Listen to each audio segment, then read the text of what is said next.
Welcome, Lord Shadow. Welcome. You're muted. I think you're muted.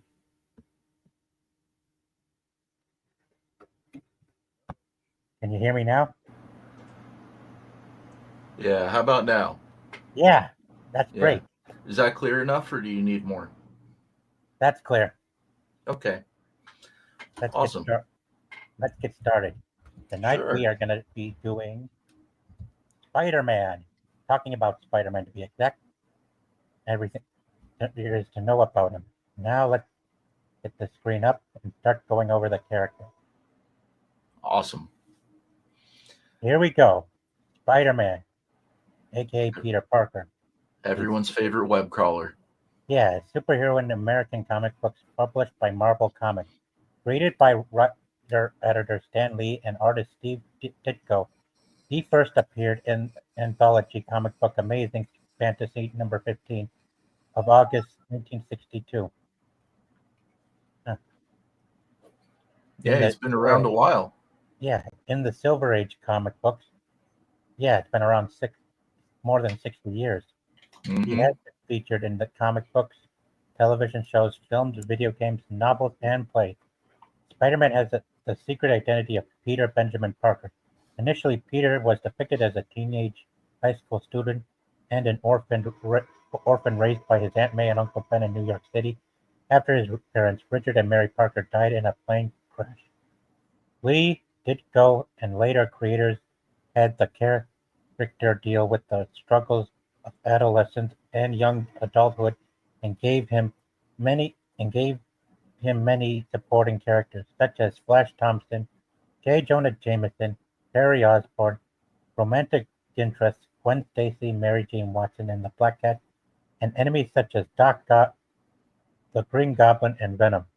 In his origin story, Peter gets his superhuman spider powers and abilities after being bitten by a radioactive spider. These powers include superhuman strength, agility, reflexes, stamina, durability, coordination, and balance.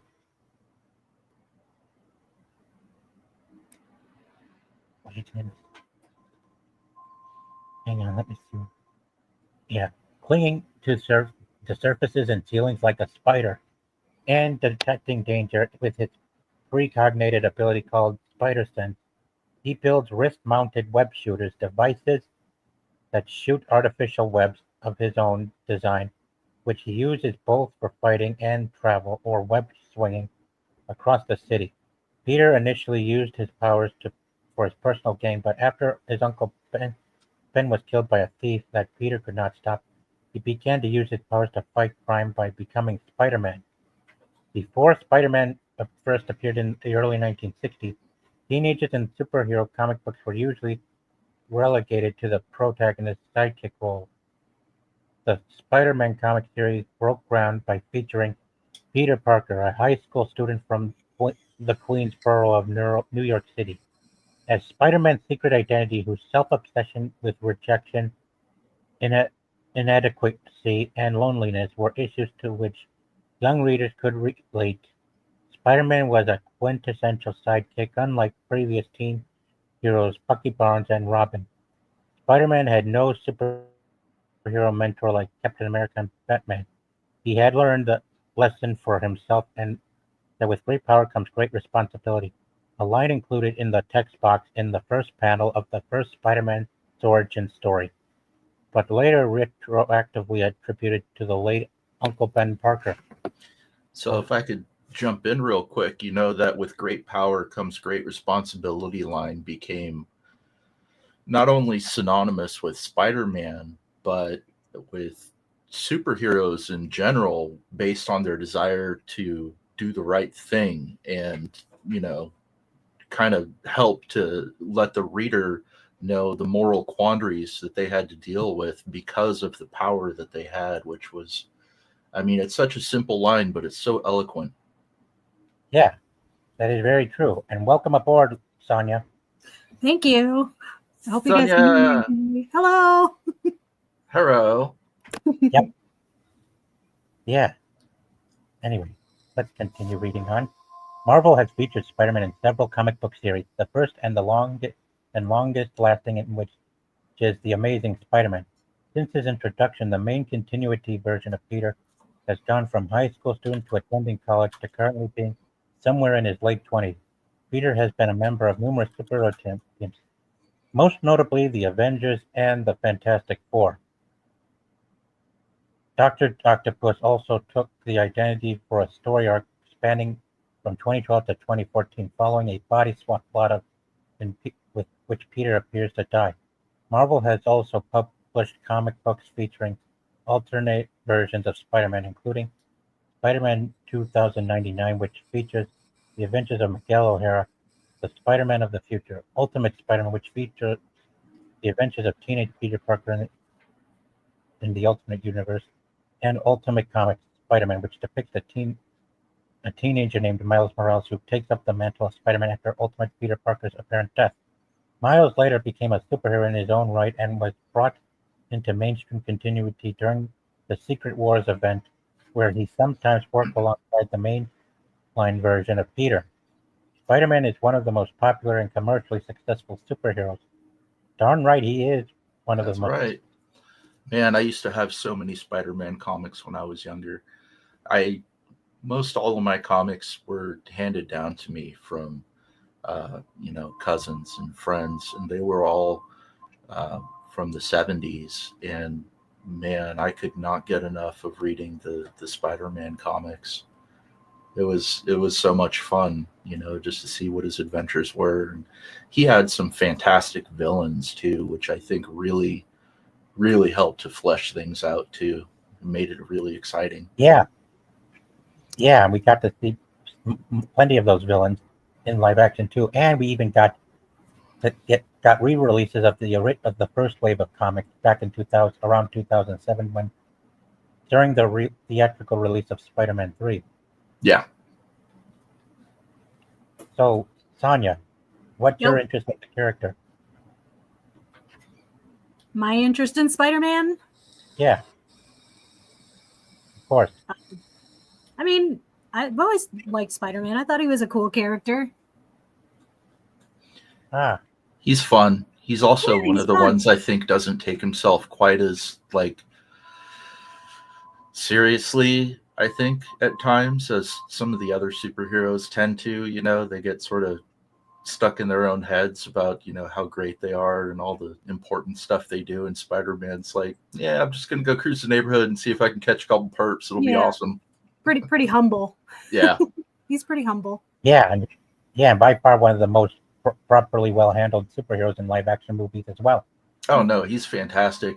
I will say, just to touch back onto the villains thing, it did kind of disappoint me a little bit when they did a Spider-Man game and they brought Sandman into it. And man, I remember reading Sandman in the comics, and then, when you played the game, it just wasn't there. Like the feel, the personality of him, just really wasn't there. Who's you guys' favorite Spider-Man villain? Carnage. Carnage, really? Yeah. Ah. He's Spider-Man's deadliest foe in his rogues gallery. This is probably going to sound like really weak by comparison to Carnage, because Carnage is absolutely vicious, but my favorite Spider-Man villain is probably Clayface. Clayface is from Batman. No, he did a thing in Spider-Man 2 where he was shifting his face around and Peter was going after him. I thought that one was really awesome. Hello, Dustin. Greetings, Sergeant. Yeah, glad you could come aboard with us tonight. Yeah, no, this will be fun. Can you hear me okay? I couldn't get my stupid AirPods to work, so I'm using all just No, you sound great. I hear you great. Excellent. Anyway, I'd like to finish up with this paragraph right here. Spider-Man is one of the most popular and commercially successful superheroes. He has appeared in countless forms of media and several animated TV series. The first original series, Spider-Man, with Paul Soles voicing the titular character. The live-action television series, syndicated newspaper comic strips, and multiple multiple series of films. Spider-Man was first portrayed in live action by Danny Seagren in Spidey Super Story, a recurring kit on the Electric Company from 1974 to 1977. In live-action films, Spider-Man has been portrayed by actors Tobey Maguire in Sam Raimi's Spider-Man trilogy, by Andrew Garfield in 2 films directed by Mark Webb, and in the Marvel Cinematic Universe by Tom Holland. Reeve Carney originally starred as Spider-Man in 2010 Broadway musical Spider-Man Turn Off the Dark. Spider-Man was also voiced by Jake Johnson and Chris Pine in animated films Into the Spider-Verse, with the former reprising his role in the sequel Across the Spider-Verse. Oh, did Now- you watch that? Yeah, I saw. Oh man, it was so good. It was so good. I really enjoyed Across the Spider-Verse. I watched Into the Spider-Verse, but I don't think I got a chance to watch Across the Spider-Verse. Oh, Into was super good too. Like Oh, it yeah. was. Well, I mean, God, they really captured that sense of fun and adventure, and I mean, Oh, the pacing was really good. Was so different. Like, It was awesome, watching- right? yeah, it was almost like you were watching a 3D movie that wasn't 3D, but it wasn't Right. like that annoying 3D that like, or that annoying animation that really makes you kind of sick sometimes if you watch it. Hey too guys, long. what's up? What's happening, everybody? Hey, Hey. Parker. Hi, What's Parker. Hi. We just finished going through this page with Spider-Man, and now we're going to go over and look at. Before we start going with the villains, we're going to go Hey, into. do I need to keep the stream only on StreamYard, or is it that if I have it YouTube also pulled up? Oh, that's Because like Well- I'm trying to make sure that there's no glitch situation like last time. Do you remember that, Sergeant? Oh, well, from what I can see, you seem to be doing okay right now where I am, Parker. Anyway, before we go into the villains, there's one character I like to look at because this Because one. what I'm trying to say has is been that like even though it's in sync with you, is that there's sometimes an echo and I'm kind of bothered by it. Yeah, true. But anyway, I'd like you to. Oh, Parker, where are you? Where are you? Hang on, guys. While he comes back on, go to this one. Yep, here he is, J. Jonah Jameson. Yep, I figured we'd go with him next before we start with the villains because he's quite important too when it comes to controversy. John Jameson. John Jonah Jameson Jr. is a character appearing in the American comic books published by Marvel Comics, most commonly in association with the superhero Spider-Man. The character was created by Stan Lee and artist Steve Ditko, and he first appeared in The Amazing Spider-Man issue 1, 1963. Yeah. Also, Parker, I'd like you to meet Lord Shadow, Dustin Echoes, and a new friend of mine, and it's also a friend of Frostbane, Sonia Lissette. Please say hi to him. Oh, sorry. Hello. Hey, everybody. Sorry about that. Parker seems to be having trouble right now, but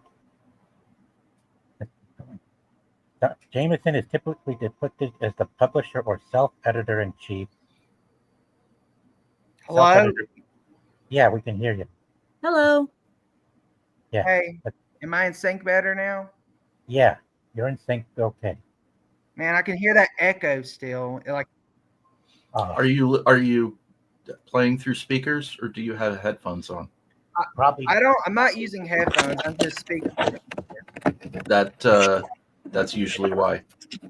Yeah, I can start to hear echoes from you too. So I don't know what the deal is. Are you playing, if I may ask, are you playing the stream on both YouTube and through StreamYard? I can still hear it. Are you playing the stream on StreamYard and YouTube at the same time?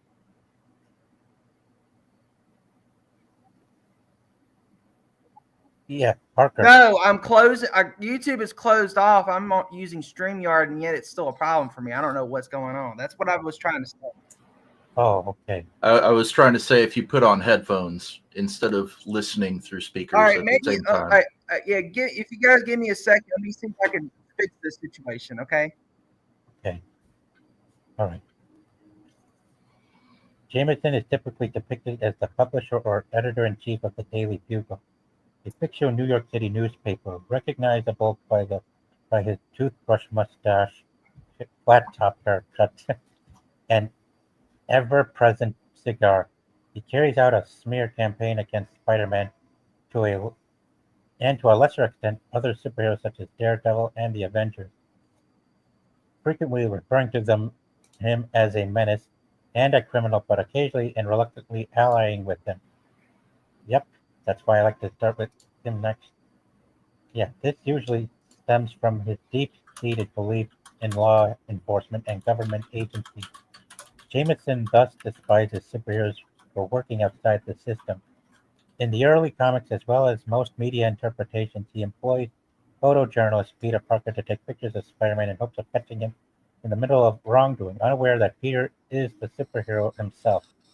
Over the course of the comics, Jameson has done various jobs, such as being mayor of New York City for several years before resigning. Peter has revealed his identity to Jameson twice, first during Civil War event, which was undone by the events of One More Day, and second time years later, which caused him to finally give up his crusade on Spider-Man and become a permanent ally and advocate of him. Portrayals of Jameson in both comic and external media have varied throughout the years. Sometimes he is shown as a foolishly grumpy, stubborn and pompous demagogue and micromanager whose resentment of Spider-Man is actually a thinly veiled exercise in envy. Other writers have portrayed him more empathetically and a humorously obnoxious yet caring boss and family man who nevertheless has shown great bravery and integrity in the face of the assorted villains with which the Bugle comes into contact, and whose campaign against Spider-Man comes more from aforementioned political motivations. He and Peter Parker are related by marriage as a result of his father's wedding to May. Jameson's son, John Jameson, is a Marvel Universe supporting character who, in addition to his job as a famous astronaut, has become Man-Wolf and Star God and married She-Hulk, making Jonah her father-in-law before she and John divorced. In addition to Man-Wolf, he also serves as the principal figure in the creation of Spider-Man foes, Spider-Slayer and Scorpion. The character has appeared in numerous media adaptations related to Spider-Man. He usually assumes early role as Peter's employer, but this has lessened in recent years as depictions of Spider-Man focus around his science and superhero careers, with Jameson simply being Spider-Man's tormentor. Most famously, J.K. Simmons portrayed the character in Sam Raimi's Spider-Man trilogy from 2002 to 2007, and in the Marvel Cinematic Universe films Far From Home and Spider-Man No Way Home 2021. Simmons also voiced him in various additional works such as Ultimate Spider-Man, which ranged from 2012 to 2017, and the animated film Across the Spider-Verse 2023. So, okay. What are you guys? Hey guys, I think I fixed my problem. That's great. Yeah, I hope so, Parker. Okay. So what do you guys think about Jameson as a character? I think he is very underrated, honestly. If there was like a 1 hour Marvel presentation special that was rated R starring him ranting and cussing and using raunchy words, that I would honestly watch that 100%. Like it's just him ranting about Spider-Man, and if it's not TV-14, but instead TVMA, then you can hear him honestly be like loud foul mouth, which would be that would be like, again, even it would be like a 40-minute special that would just be entertaining on its own. Yeah, it would be entertaining. Yeah. Like I know that's unlikely to happen, but again, like if the comic book genre is going to survive, they're going to have to start experimenting. By the way, if J.K. Simmons like was not playing J. Jonah Jameson, who else would honestly play him in animation or live action? There was one of the Darth here. I just prefer to him as a simple thorn in Peter's side or comic. Yeah, he's not a villain. He's just a jerk. You know what I mean? Like, Yeah, why of would course. you? I don't consider him a villain. He's just an. It's like how what's the guy's name? Flash Thompson is just a bully, but he's not a bad person per se. You know what I mean? Right. Yeah. I think Yeah, he wants to understand him. He's just like what is so great about What him? is so great about this Spider-Man? Exactly. He's like, what's so great about him? I Does don't anyone know. care what I want? Get Why is out! every- You're fired. Yeah, why is You're everybody fired. obsessed with him? Yeah. I can Yeah. literally do an imitation of him from those Sam Raimi movies. Like, listen, I understand that he is sort of entertaining in the Tom Holland movies, but he's most entertaining in the Tobey Maguire trilogy.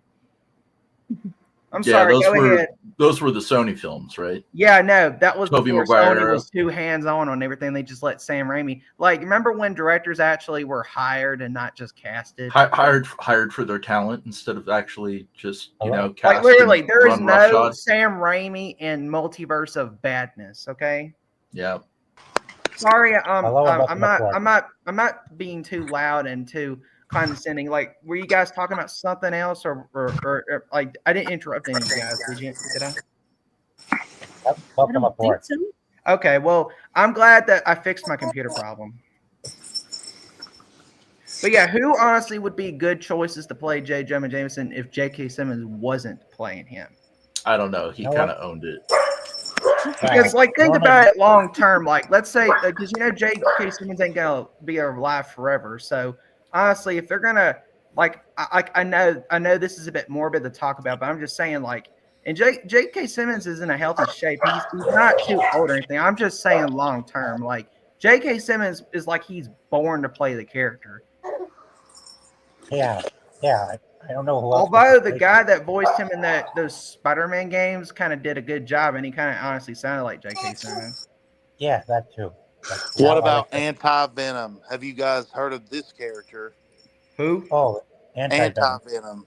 Oh, Anti-Venom. He made a cameo. Didn't he? Wait, didn't they kind of do a cameo with him in The Last Dance? Like he just was one of the many symbiotes, or was that just a reference to Anti-Venom?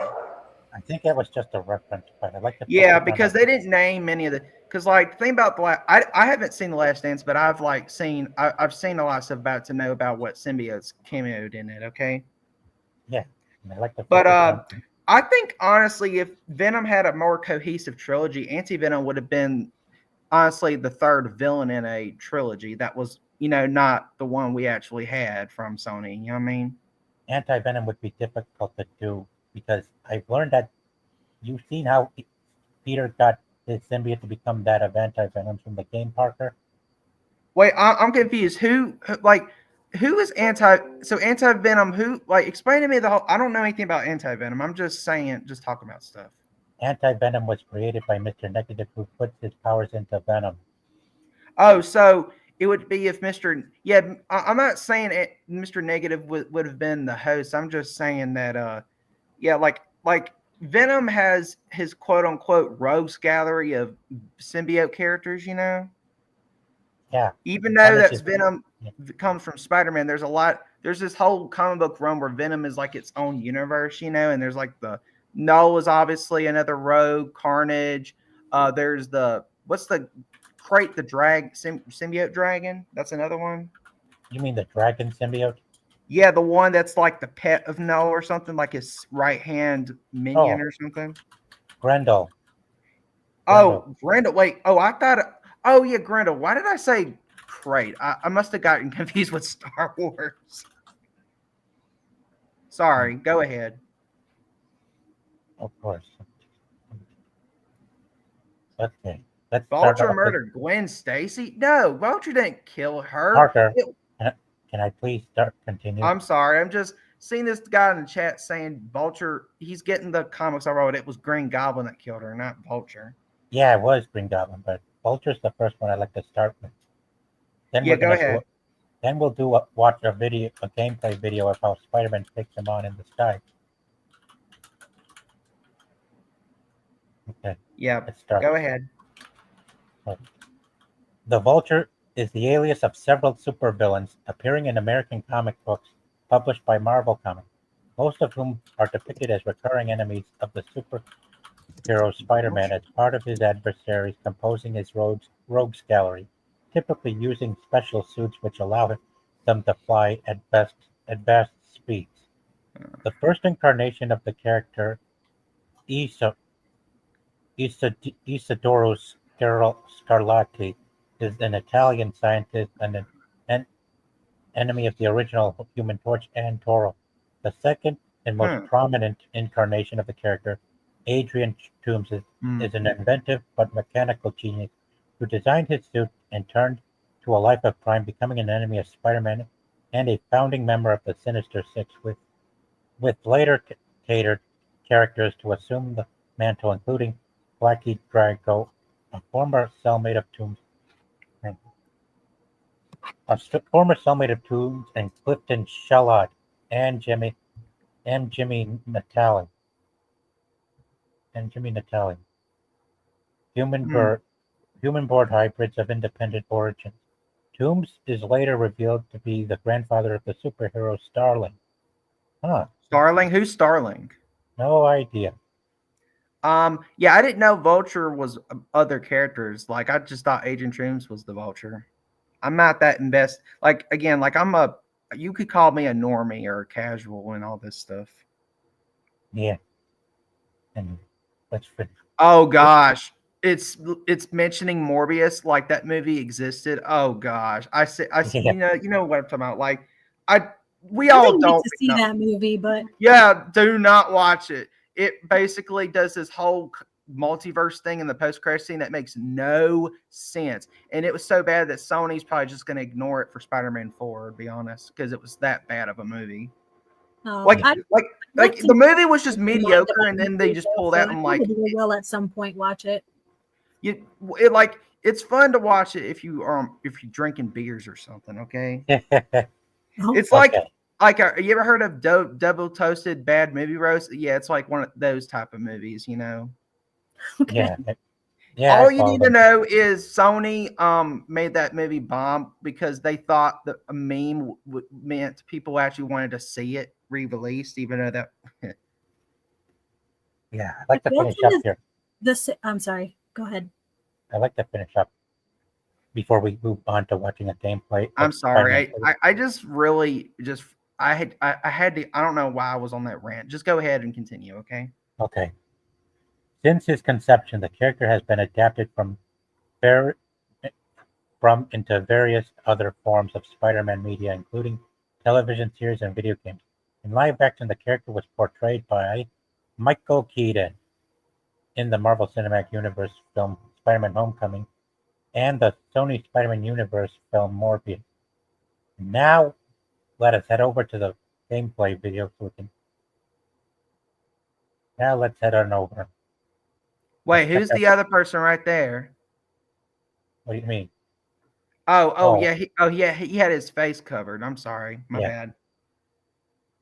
Yeah, and now we can. I wasn't paying attention. Let's begin. I'm gonna bring this up to here. Let me check. Which game is this? Spider-Man 2002. So okay. Yeah, perfect game to check this out and see how the characters interact and fight. These gems on short. The enemy engine. Yeah, it's you. Enemies.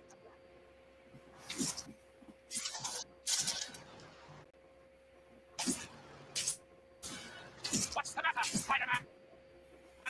Too fast for you? Hey, come back. One of the old folks wasn't that bad. I'm not sure how I got here. I think it has something to do with Spider-Man, I think. Sorry, couldn't help myself. It's a personal disagreement, could you, Baldy? I'll settle with Vulture after I stop that sign from collapsing. I don't even think you guys heard me make that joke earlier. Who's that? Oh, that was just somebody in the friend chat. of Sonya. Oh, okay. Yeah, because Yeah. I felt like that name was familiar. Just Wednesday, Spider-Man. Mhm. Why don't I So is he supposed to be Russian? Are wet enough already? Oh, the vulture? Yeah. No, I think he's just. I think he's just. Yeah, I think he's Western European descent. Oh, okay. I Yeah, yeah. should have waterproofed my Either costume. English, Scottish, Irish, or even German Oh, or okay. French, somewhere in those ranges. Because I couldn't tell what that accent was. Oh, Schultz? You're not getting away from me that easily.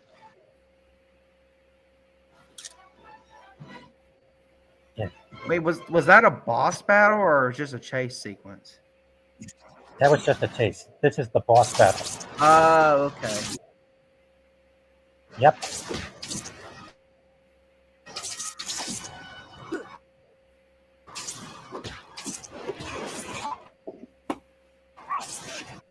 Yeah. Oh, Vulture's down. Now's my chance to stop him for good. That'll knock the wind out of your sails. I hear Bruce. Here's a fun fact. There, about this game. Bruce Campbell does the voice of the narrator. You know Bruce Campbell? Yeah. Yeah. Yeah, Sure, I I found do. that out recently.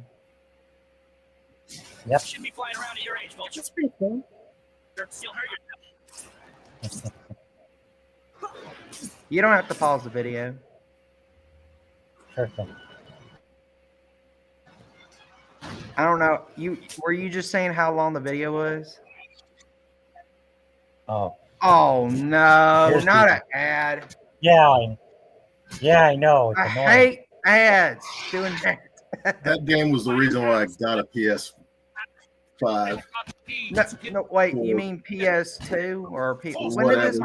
Whatever was those, out. the later evolution was, not Spider-Man 2, but whatever the PS4 one was for. Oh, first one. okay. I get what you're saying. Yeah, Yeah, same here. yeah. The first game was really good. I heard the second one had some problems. By the way, rest in peace to Tony Todd. I know you did a whole stream about that, but I just want to mention to everybody that Tony Todd was a great Venom. You're ready, Vulture. You'll hurt yourself. Of course. Thank you for reminding me. Yeah. Come on down, Vulture. You're gonna catch cold. I'm flying around out here. He's just yeah, he's already gone. Wow. No. Yeah, R.I.P. Tony Todd. I'm taking things. Thank goodness he filmed his scenes for Final Destination since before he died. I hope that movie does his character justice. What you know what I mean? That's This game the captures the Vulture. Vulture's, this version of the Vulture and all his ancient old man absurdity. Yeah, that Vulture, like, it doesn't look that advanced in the technology. Is it just a glider? Like, how's he going around? It's the same as the wings he used in the MCU, but they were a lot short. But smaller than- like they're more featherfied, if you want to call it. You know what I mean? And more like what's the word I'm looking for? Theatrical. You know what I mean? That's the word I'm looking for. Theatrical. This Vulture looks Oh, like he could okay. be defeated by osteoporosis. He looks like he could be defeated by any low tier Spider-Man villain in 1 second.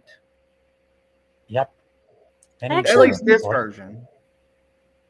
I actually really What? like that character, the Vulture, especially in the movie. Yeah, I think Michael Keaton did a really good job. he did a really good job, and I find it kind of hard. It's kind of hard to picture him as a villain. Well, Because- again, he played Batman, so Well, no, it's not even that.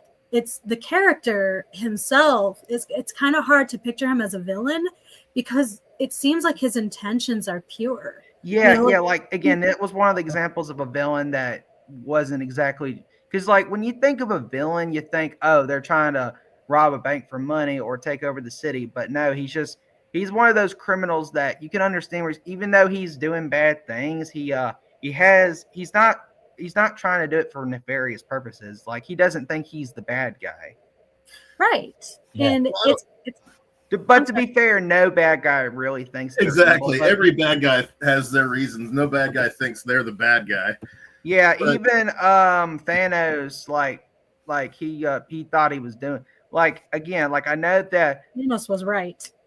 Sorry, I said it. and again, even the villains that are just wanting to take over the world, they don't really see themselves as evil. Like again, like did Voldemort from Harry Potter really think he was evil, even though he's obviously a psychopath?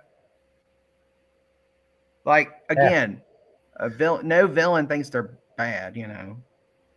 I agree with the Yeah, Michael Keaton version made him believable. I Yeah, mean, exactly. a second Like, ago saying I the would probably original- consider him more toward like the Michael Keaton version felt more like a Punisher type where he starts as a villain, but he could have been an anti-hero later on. If again, like this is what I'm saying. I felt like in the MCU, Michael Keaton's Vulture could have been part of the Thunderbolts instead of the trash version that we're getting instead. You know what I mean? Yeah, even Agony could have been part of the Thunderbolts since we last saw her in Who? Venom 3. Wait. Who did you say? Who did you say? Thunderbolts?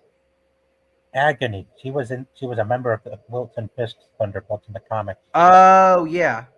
Yeah, like again, like there's not that the MCU has kept a lot of villains alive, but there's some villains that haven't appeared. Like even though people say Whiplash died in Iron Man 2, you know, they could just say, oh, he didn't actually die because you didn't see him on screen. So Yeah. if they just went to Mickey Rourke with a bunch of cash, he would probably come back, you know. Yeah, he might. But let's move on to our next villain, Yeah. who is also the leader of the group that Vulture is part of. Here he is, Dr. Octopus, aka Dr. Doc Ock, Octopus. a fictional character appearing in American comic books published by Marvel Comics. The character was created by Stan Lee and Steve Ditko and first appeared in The Amazing Spider-Man 3, which was published in July of 1963. He is a highly intelligent, myopic, and stocky mad scientist who sports 4 strong and durable epidangius resembling an octopus tentacle, those which extend from his body and can be used for various purposes. After his mechanical harness became permanently fused to his body during a laboratory accident, he turned to a life of crime and came into conflict with the superhero Spider-Man. He is endured as one of Spider-Man's most prominent villains and is regarded as one of his 3 archenemies, alongside the Green Goblin and Venom. He is the founder and leader of the Sinister Six, the first supervillain team to oppose Spider-Man. And here's Darth Stud praising Doc Ock as his favorite Spidey villain. While usually portrayed as a supervillain, Doc Ock has also been occasionally depicted as a conflicted anti-hero and ally of Spider-Man. Following Spider-Man's death in the 2012 storyline Dying Wish, which saw a dying Octavius swapping bodies with the hero and letting him die in his original body, Octavius was motivated to prove he could be a better Spider-Man. As such, the Superior Spider-Man alias is introduced in Avenging Spider-Man 15.1 following a cameo in Daredevil, Volume 3, Number 21, both December 12th. The Superior Spider-Man poses all of the original Spider-Man's abilities, memories, and equipment, along with the additional gadgets created by Octavius, though he often struggles to live up to his predecessor's legacy and seeks to turn his life around after being a villain for years. In 2013, Marvel launched a 45-page issue, The Superior Spider-Man comic book series, focusing on characters' redemption and story superhero career. The original Spider-Man since has resurrected after the death of Otto Octavius. Following Spider-Verse, a copy of his consciousness became a villain, though a second volume, The Superior Spider-Man, launched in 2018, saw the duplicate taking on the mantle before return to the Doc Ock mantle as an anti-hero, having his soul restored and memories of redemption erased by Mephisto, before returning to the role of Superior Spider-Man in 2023 in a few series by Dan Slott and Spider-Man Octogirl by Hideyuki Furuhashi and Betancourt. Comic journalist and historian Mike Conroy writes of the character, created by Stan Lee and artist Steve Ditko. Doc Ock has become known and has become one of the web swinger's most persistent, enduring, and dangerous foes. A fan favorite. Oh, yes. A fan favorite character and well-known figure in pop culture, Dr. Octopus has been featured in various media adaptations of Spider-Man over the years, including feature films, television series, and video games. In live action, Alfred Molina portrayed the character in the films Spider-Man 2 and Spider-Man No Way Home. Catherine Hahn voiced the female version named Olivia Octavius in the animated film Into the Spider-Verse. In 2009, IGN ranked Dr. Octopus 28th of the top 100 comic book villains of all time, and in 2004 rated him Spider-Man's greatest enemy. Well, now we can move on to another video featuring Spider-Man fighting Doc Ock in gameplay, and I know just the one. Here it is. Okay, Doc. I'm here. Where is she? Oh, she's safe. For now. Why don't you come and get her?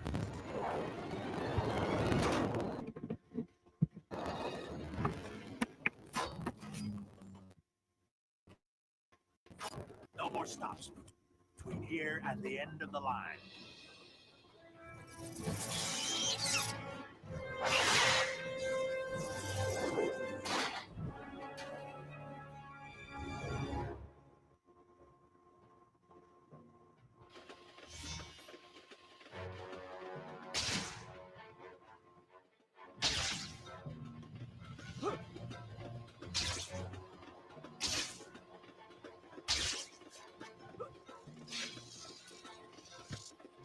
Let her go. Accept now. your fate. Do you see her here? No. I'll not risk my prize hostage so easily.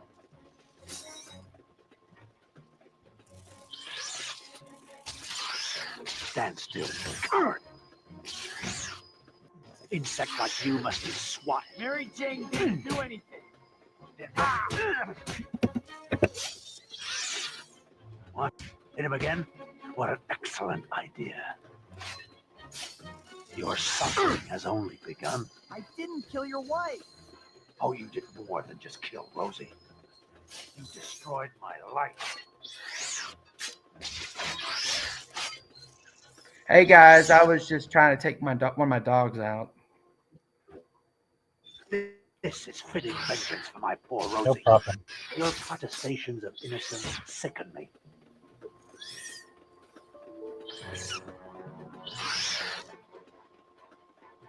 I demand satisfaction.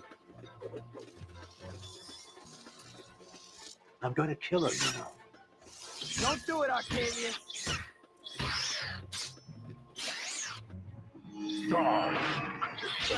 Freak. I catch you, I'll tear your legs off. I will laugh over your broken corpse.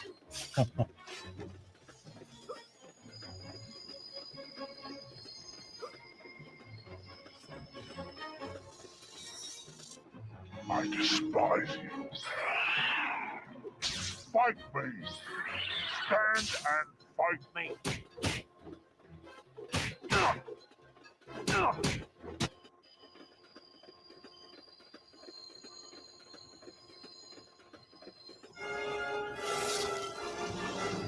I've got to stop this train. Everyone on board will be killed.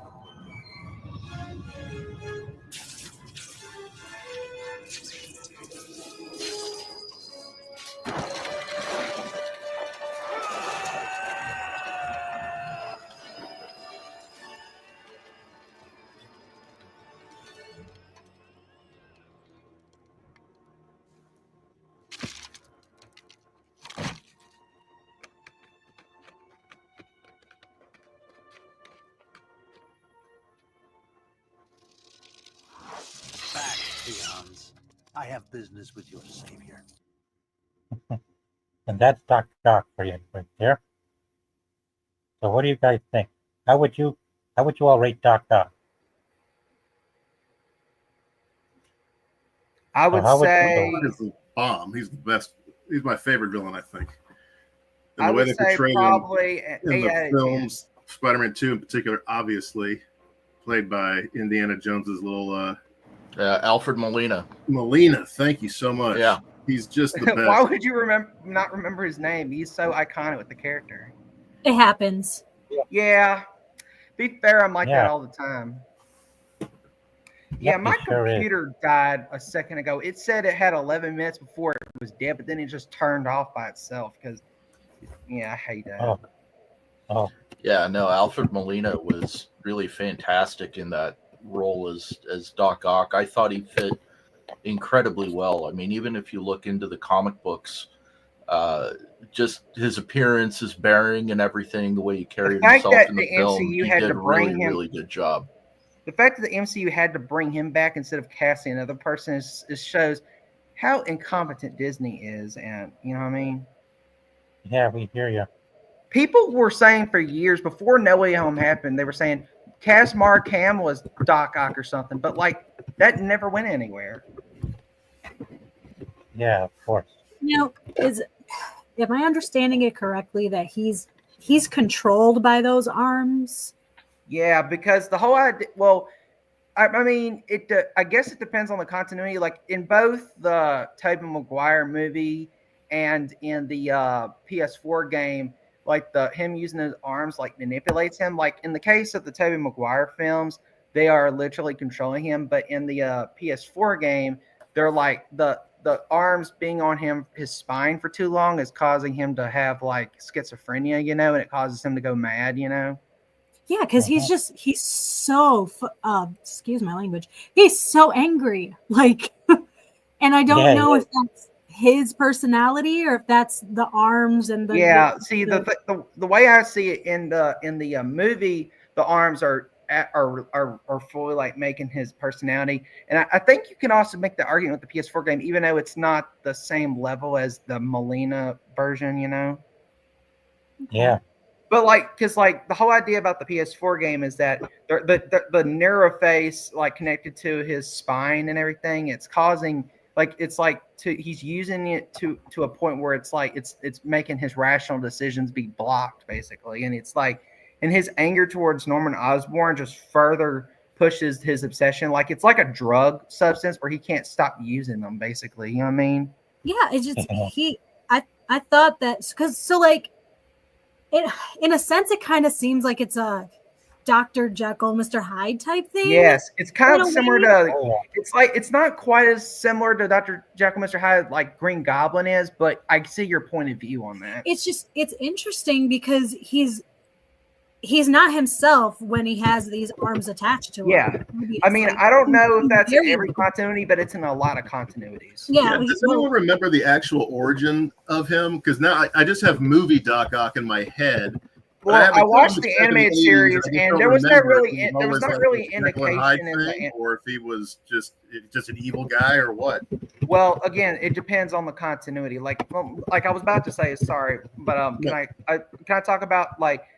I was watching the animated series from the 90s, and basically there was no real indication about like why he turned. Like all we knew from the cartoon is that he was a former teacher and a mentor towards Peter, but they never really fully went to whether the arms were controlling him in that, or if it was because he was trying to get revenge because he was wronged by like the corrupt system or something. I don't know exactly what's going on with that, but you know.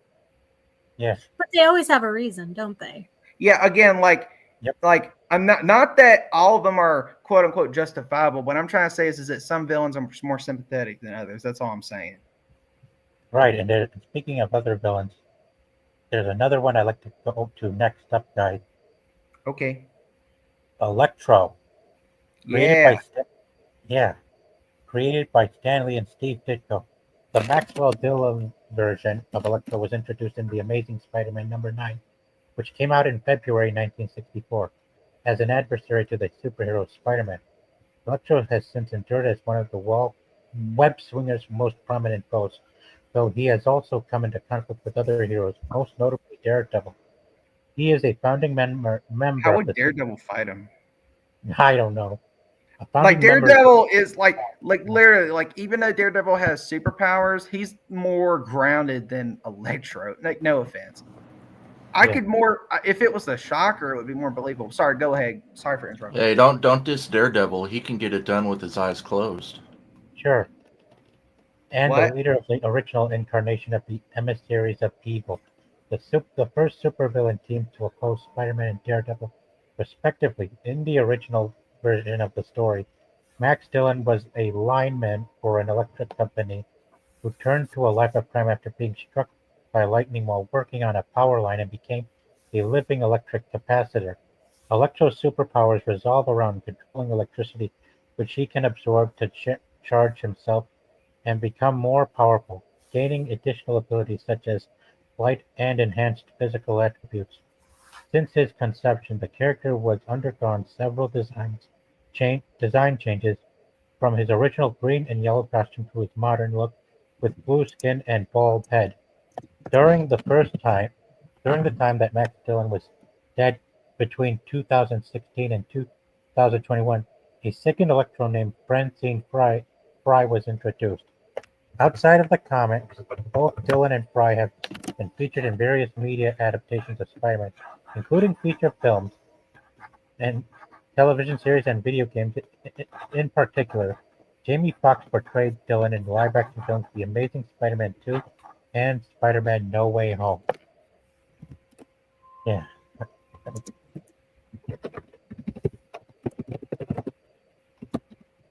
Yeah. Okay. So, share your thoughts on how much you each know about Electro. I don't know too much about the like comic book version of Electro, but I definitely enjoyed his character in the MCU.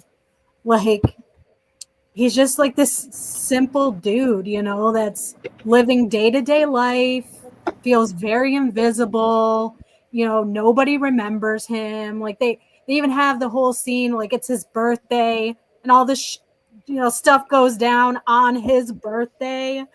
And then he like gains all this power and he just becomes obsessed with the fact that people know who he is. And that's all he cares about. He's just like, I just want people to know who I am. That's why he loved Spider-Man, because Spider-Man stood up for him or like saved him and remembered his name.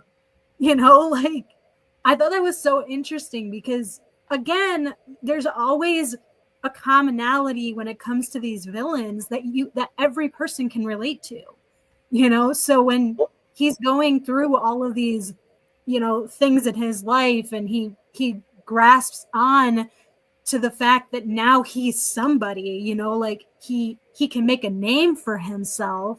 It's like, how can you see that as bad? How can you see him as a villain? Yeah, I hear you. Yeah, there are a lot of characters that each of us relate to in the comic side. I think the problem was Sony was cramming too much stuff into that movie on TASM 2 that it was kind of a similar situation to Spider-Man 3 where there was too much to keep up with. Yeah, that's understandable. No, I mean, I don't know if I agree with that because I think that they did a really good job with that. With the movie. No, I'm not saying it was bad. I'm saying that like TASM 2 had all this, the thing. You know what I'm talking about? No, actually, I don't. Oh, you don't? Well, can you elaborate on what I'm talking about, Sergeant? Are you talking about all those thugs that Spider-Man took on its first year as Spider-Man? Okay, so what I'm trying to say is that TASM 3 had like a, how like in Spider-Man 3 there was all the different plot lines that was forced in by Sony, including Venom, and the thing about TASM 2 is TASM 2 was supposed to initially be their spawn of their shared universe, and there was I know I'm not saying it was bad necessarily. I'm just saying that the death of Gwen Stacy just felt kind of like it came out of nowhere, even though like it was in the comics, Oh no, I don't think so at all.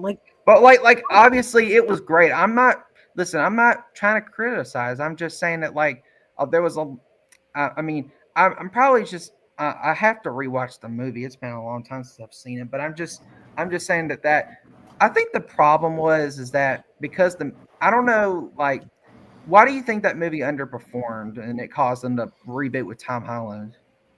Oh, I think it's because they cut out Mary Jane Watson, made it too campy with all the humor and stuff, and they kind of went harsh to kill off the first TASM had a good balance. Like it had, remember he was quipping in the first movie, but like I just thought that the problem was people didn't like. It felt like the term Frankenstein mess of a movie where there's like too many ideas and they're not all fully fleshed out. Yeah.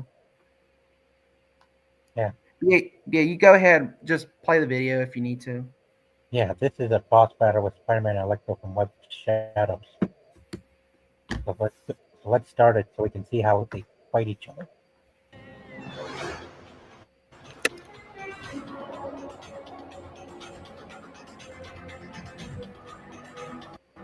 Hey! Why am I here? Get out our faces! Nobody sit here. Why am I here? This man needs help. Everybody, calm down. You are under quarantine. You by killed me order the of back. S.H.I.E.L.D.. Nobody's This is sick a public here. health emergency. What are you doing? You've got infected people in the crowd. We have orders to detain. They have alien parasites. Spider-Man, you are under arrest. Black Widow? Me? What did I do? Spider-Man, you are wanted. Where is she? Why did you take her?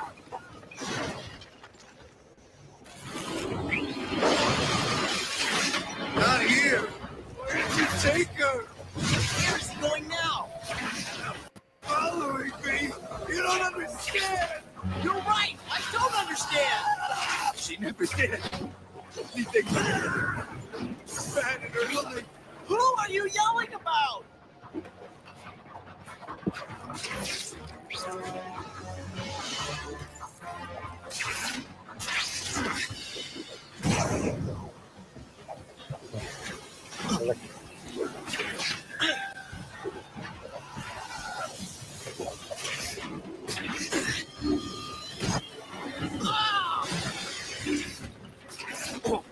Oh.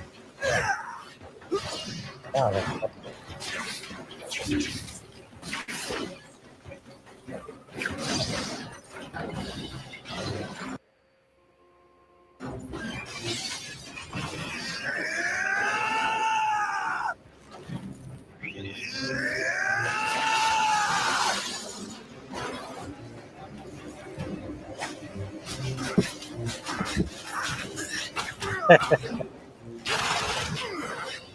Electro, what are you doing?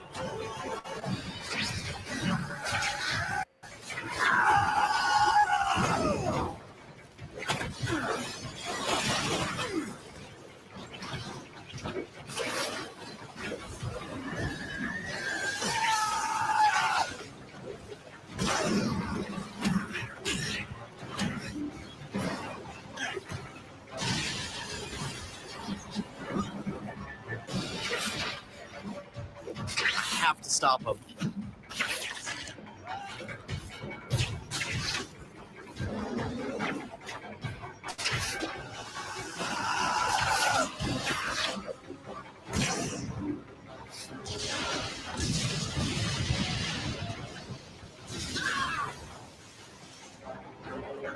Leave me alone!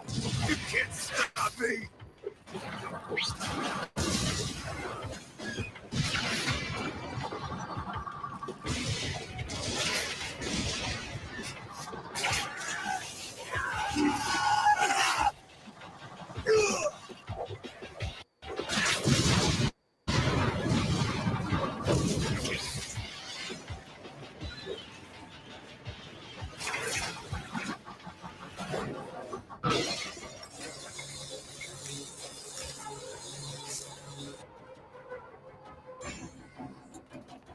Get it off! Get it off!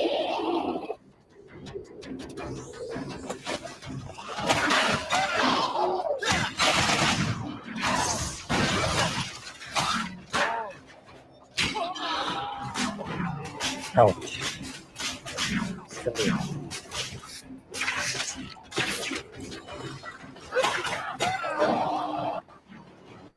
What's wrong with him?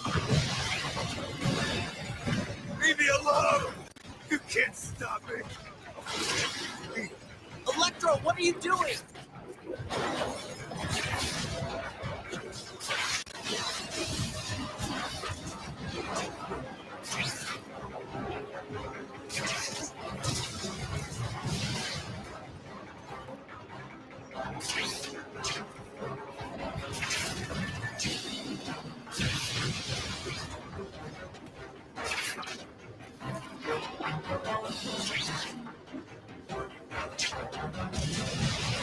Oh,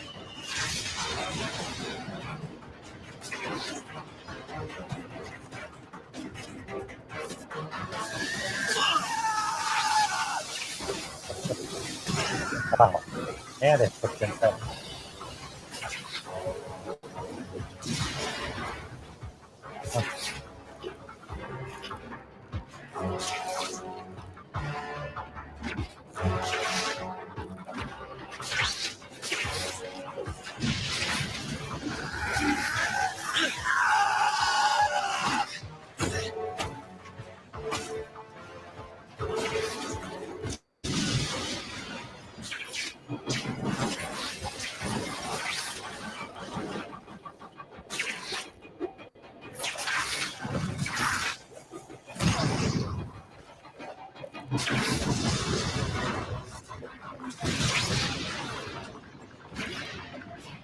Hey guys, I'm about to bounce. Is that okay? Okay, Mr. T. Take Catch you care. later. See you later. Harm one hair on Later. your head. I'll make you pay, I swear.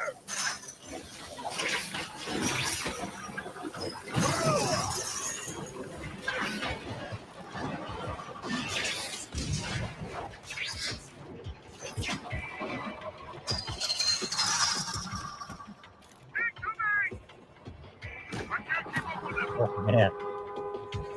Man, this is complex.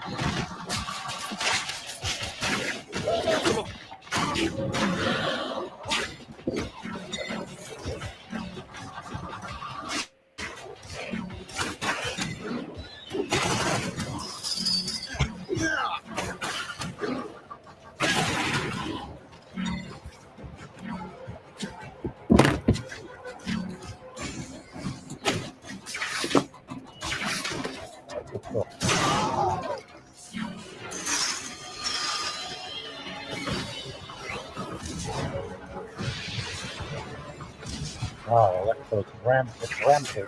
This whole town till I find her. Nerve, this has got to stop. I'm gonna take you down, Electro. You just don't get it. I'll hurt you, man. Why won't you just give up? Can't just round people up like sheep. And, let's end this right here, right now. Time to knock some sense into you. Oh, man. Wow.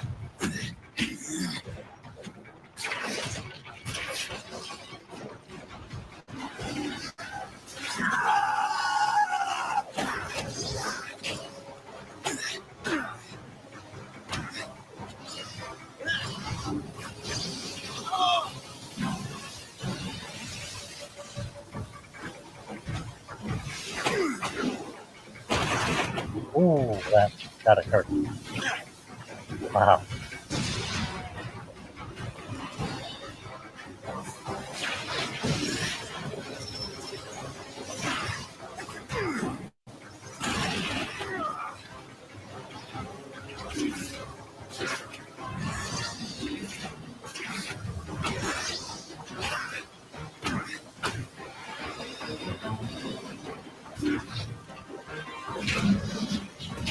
Oh.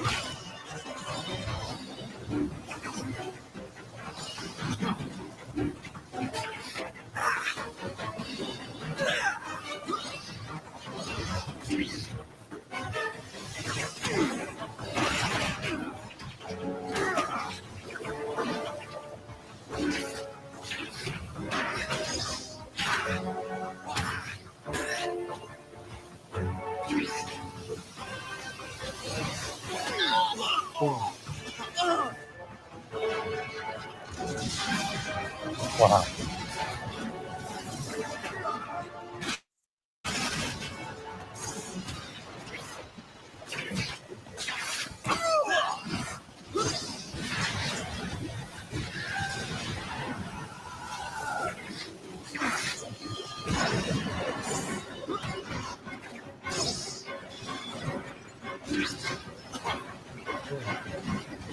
Wow, he's wicked big.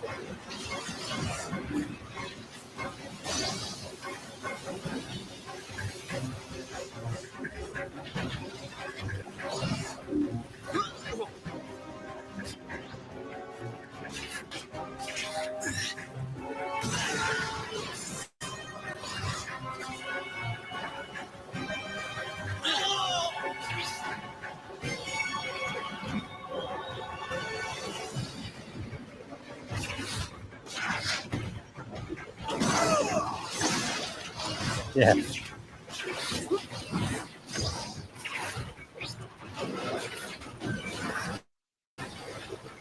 Wow. Oh, looks like winter.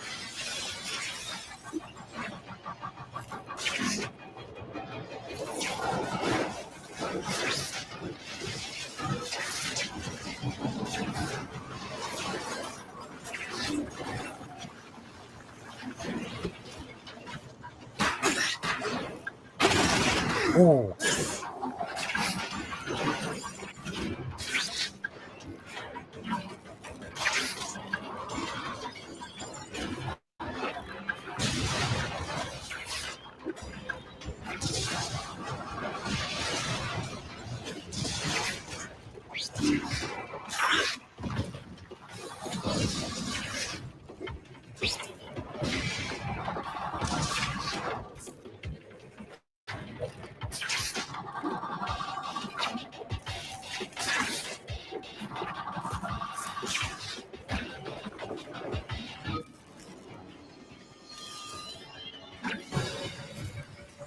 Wow. Man, that's interesting. Wow.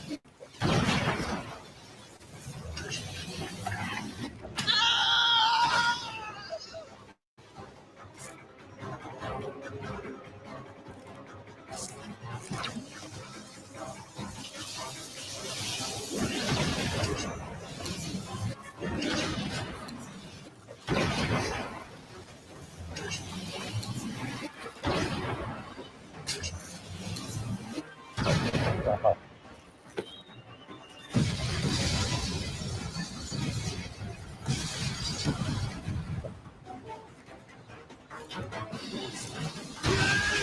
Oh, wow. Oh. Ouch.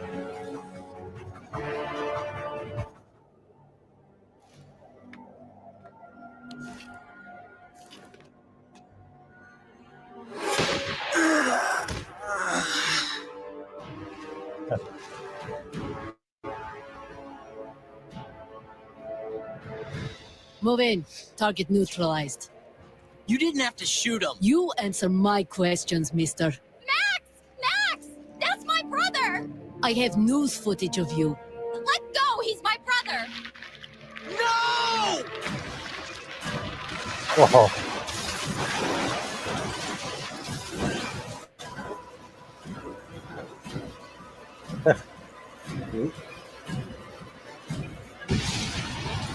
Oh. Wow. Now that was something.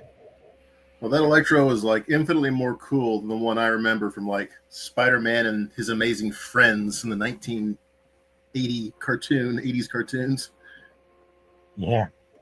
Yeah, this fight between him and Spider-Man was way more intense than I could remember from other games. I'll give you that. Okay. What do you guys think before we move on to our next villain? I think I said pretty much my thoughts on Electro. I mean, that gameplay was actually pretty cool. Like, I'd never seen that before. So seeing like what he's capable of in the game is definitely different than seeing it in the MCU. And that was And pretty the cool. costume was pretty out there too. Yeah. It was, the big yeah. like electric rays coming off him, just looking all Mhm. badass and Oh yeah. basically Yeah. teleporting everywhere. Very Yeah. cool. Yep, and he ain't the only supervillain that's elemental.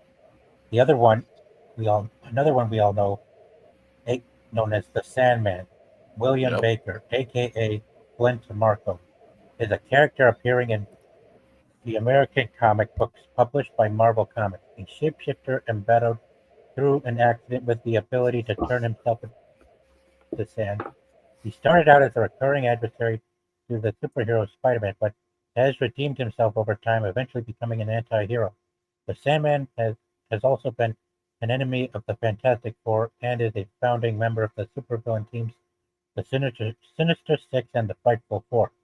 The character has been adapted into various other media incarnations of Spider-Man, including films, television series, and video games. In live action, he was portrayed by Thomas Hayden Church in Spider-Man 3 and the Marvel Cinematic Universe film Spider-Man No Way Home. An illustrationary creature based on the Sandman appeared in the MCU film Far From Home. In 2009, Sandman was ranked as the 72nd greatest comic book villain of all time. Yeah, pretty cool. So, what can you each give me your take on the Sandman? How would you view him? I'm not too familiar with the Sandman as a villain. I don't really remember him too much. Yeah. Yeah, he is, although one of the first of the Wallflowers enemies. Yeah. I thought Sandman was pretty good, but realistically, he was. I mean, he never really changed very much from his inception, insofar as that he started out as and kind of always remained just a really powerful thug. And that was just kind of his persona. He just bowled his way through everything and relied on physical stature and strength to, force his will. Yeah. Yeah, that's about my memory of him as well. I wish I knew more, but yeah, just a thug with interesting powers, but not as compelling or interesting as like a Doc Ock or something like that. I don't dislike him. I find my brain just bereft of the deep lore on the Sandman. If there's anything more to him, if there is, I'm just ignorant of it. Well, we can now take a look at how Spider-Man deals with him in gameplay. And yeah, Sandman is quite an interesting one. And Dick Raimi did a good job bringing him into the movieverse in 2007. And now let's check this out. How we fight him. Let him get away.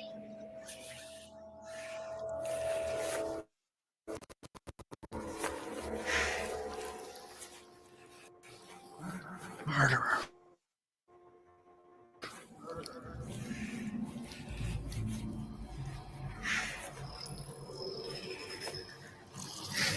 No. No.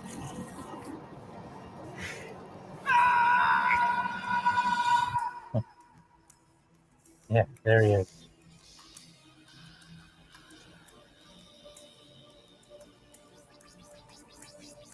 This suit, where did it come from? I feel fast. I feel strong.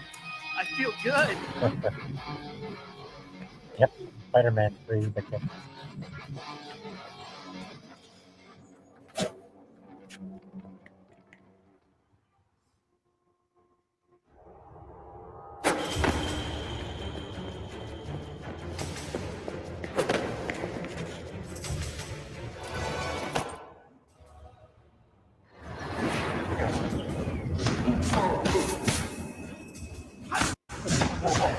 What's your story? Some kind of volleyball accident?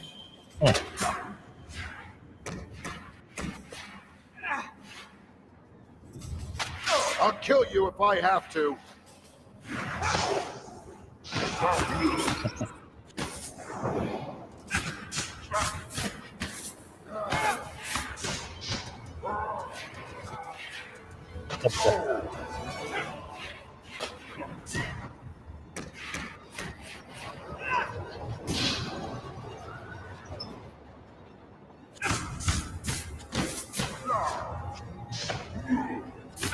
Getting sick of you. Get out of my way.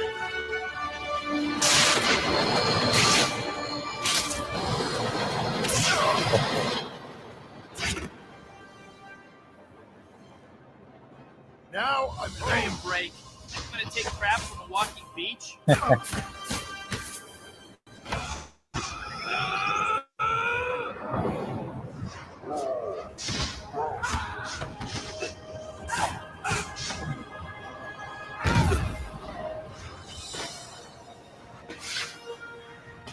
All right, freak. You want to play rough? I'll show you rough.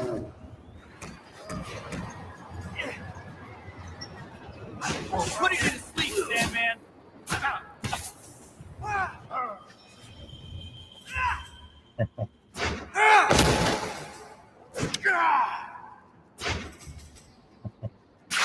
Wow. Good stuff.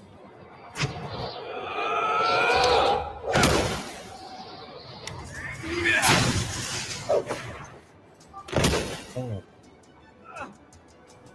What's your story?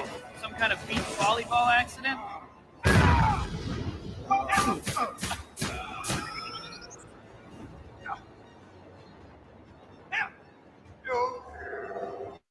Eat train.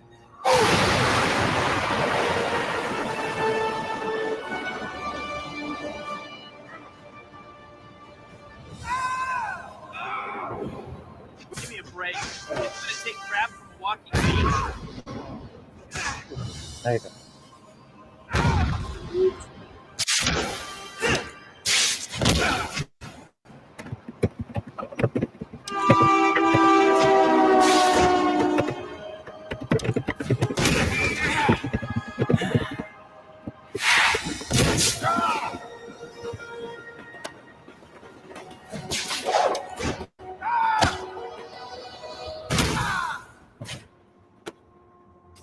I've had enough. I'm putting I'm you to not just sleep, some thug you Sandman. can toss around. I'm angry now.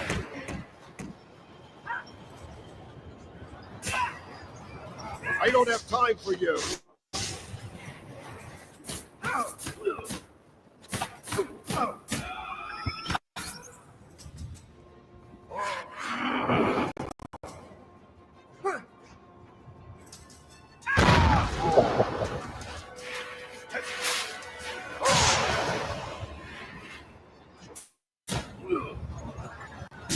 Oh, What's your story? Some kind of beach volleyball accident?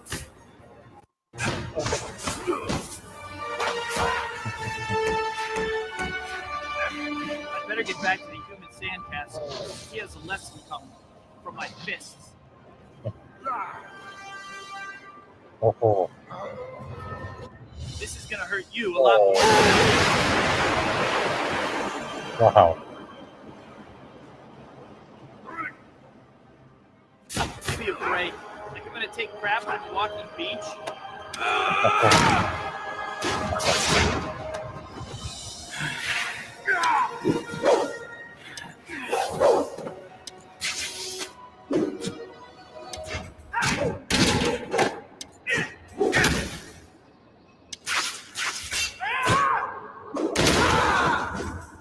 Get ready for the waterworks, Sandman. Oh boy.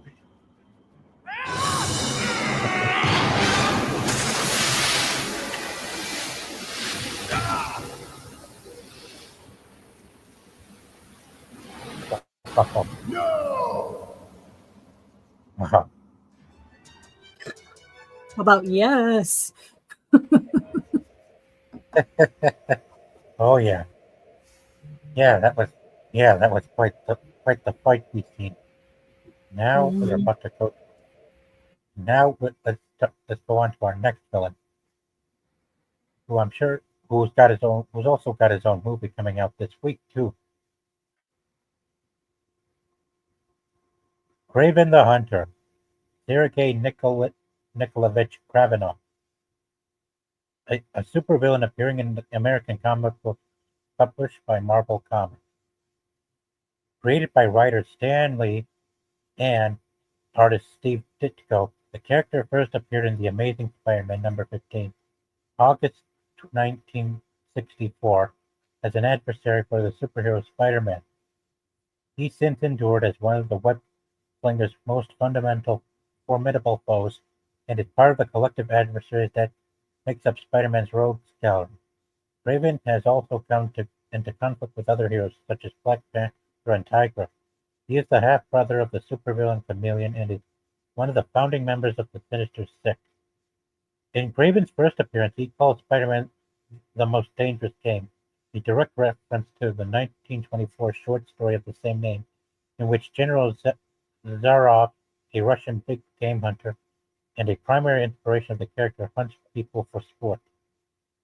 Kraven is typically portrayed as a renowned big game hunter whose goal in life is to beat Spider-Man and to prove himself as the world's greatest hunter. Although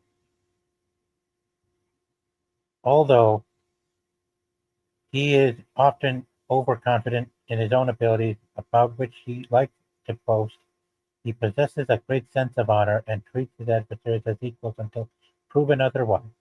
Because of this, Kraven has sometimes been depicted as an anti-hero and has teamed up with other heroes, including Spider-Man, the Avengers of 1959, and Squirrel Girl in Unbeatable Squirrel Girl 2015 and 2019.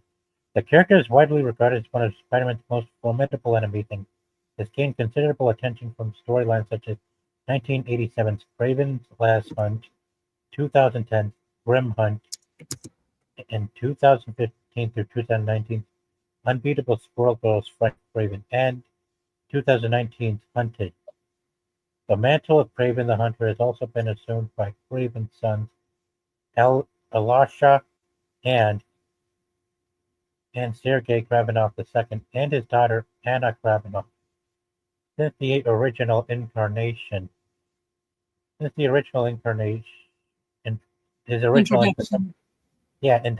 comics, the character has been featured in various other Marvel licensed products, including video games, animated television series, and merchandise. Aaron Taylor Johnson will portray Kraven in the Sony Spider-Man Universe live-action film Kraven the Hunter. Now, what do you guys think of Kraven? Well, speaking of 1987's Kraven's Last Hunt, I don't know how well this is coming through, but that's dope. all the original issues as I tear them up live on stream. A nice 6-part saga going from Amazing Spider-Man to Peter Parker, the Spectacular Spider-Man, Web of Spider-Man, back to the Amazing Spider-Man. These stories were the bomb back in the day, and I hope that the movie can do some justice to this character when he's done right. We shall see. Yeah, so we shall see. Not holding out a whole lot of hope, but I've been holding on to these since '87. So if it's all garbage, then I can go back and do a reread. I'm not gonna lie. I did not realize that Kraven the Hunter was a Spider-Man villain. I work at a theater, he is. so like I just got the poster for that. I had no idea that he was even related to the MCU at all. So now I'm a little excited to see what this is. I thought it was like a Christmas movie. I feel so dumb. I had no clue this was an MCU. In the advertising, you don't even know that because of the advertising. So I don't know what angle they're taking in selling this movie. Yeah. It's gonna be interesting. They emphasize the fact that he was a Spider-Man villain instead of just like, hey, check out this guy. Yeah, that's funny stuff. Now let's see how Spider-Man deals with Kraven and what Kraven is capable of. Yes. Yeah. There you are.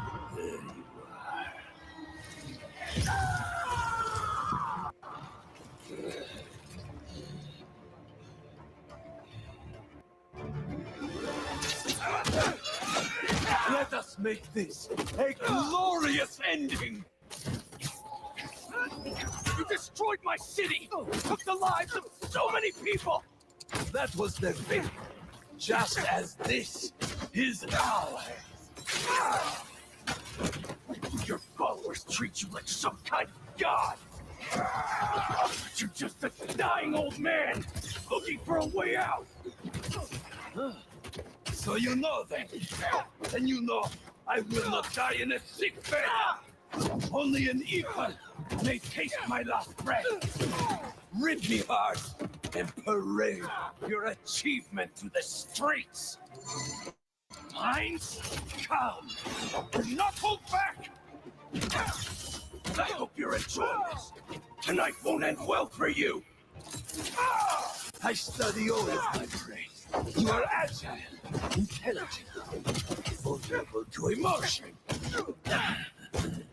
So am I. Don't let the taste of power get to your head.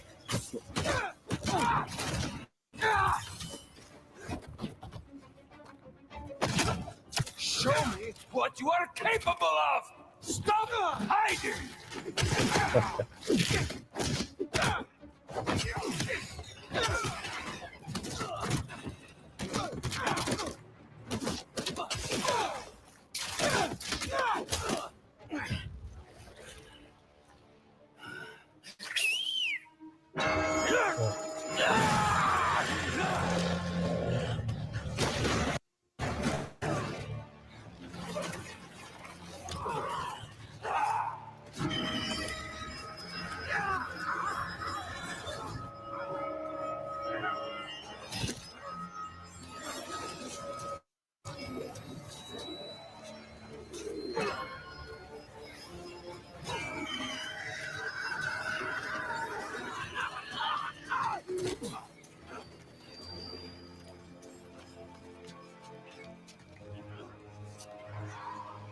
It out!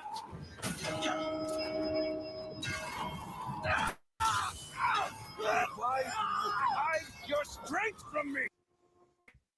You call me a dying old man, and yet here I pray. Oh.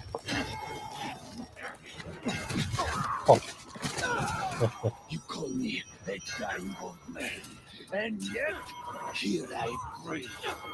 Shut up. Come, crush my body into powder. Leave my body for the maggots and the field mice. Shut up! Wow. Oh. Stronger than I thought.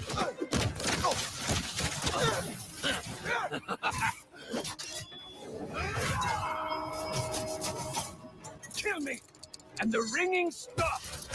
Oh. You can't hide from me. Wow.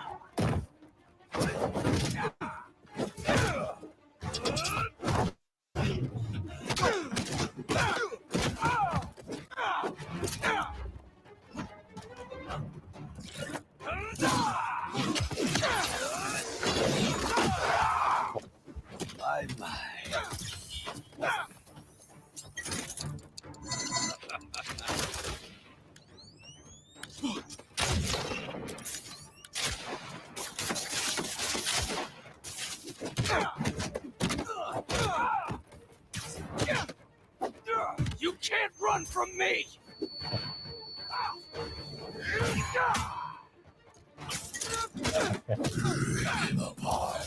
I'll tear you limb from limb! Do it, or I will gut you and mount you on my wall.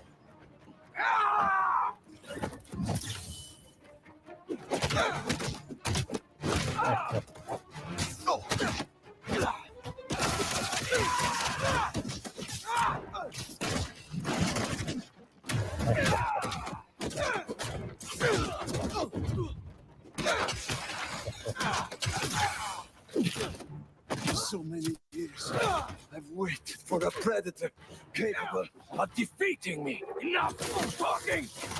And then I found you. And you'll regret that! I will not let God decide my fate!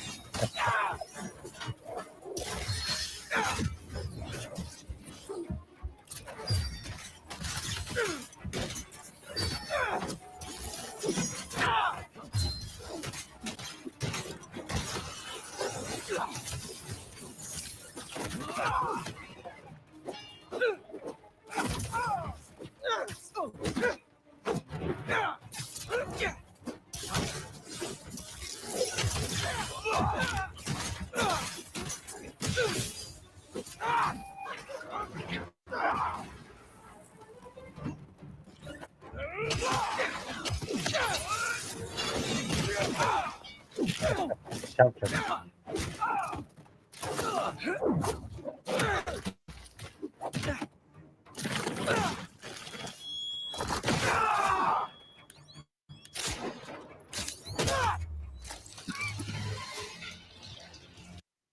Well, so what do you think of Craven now?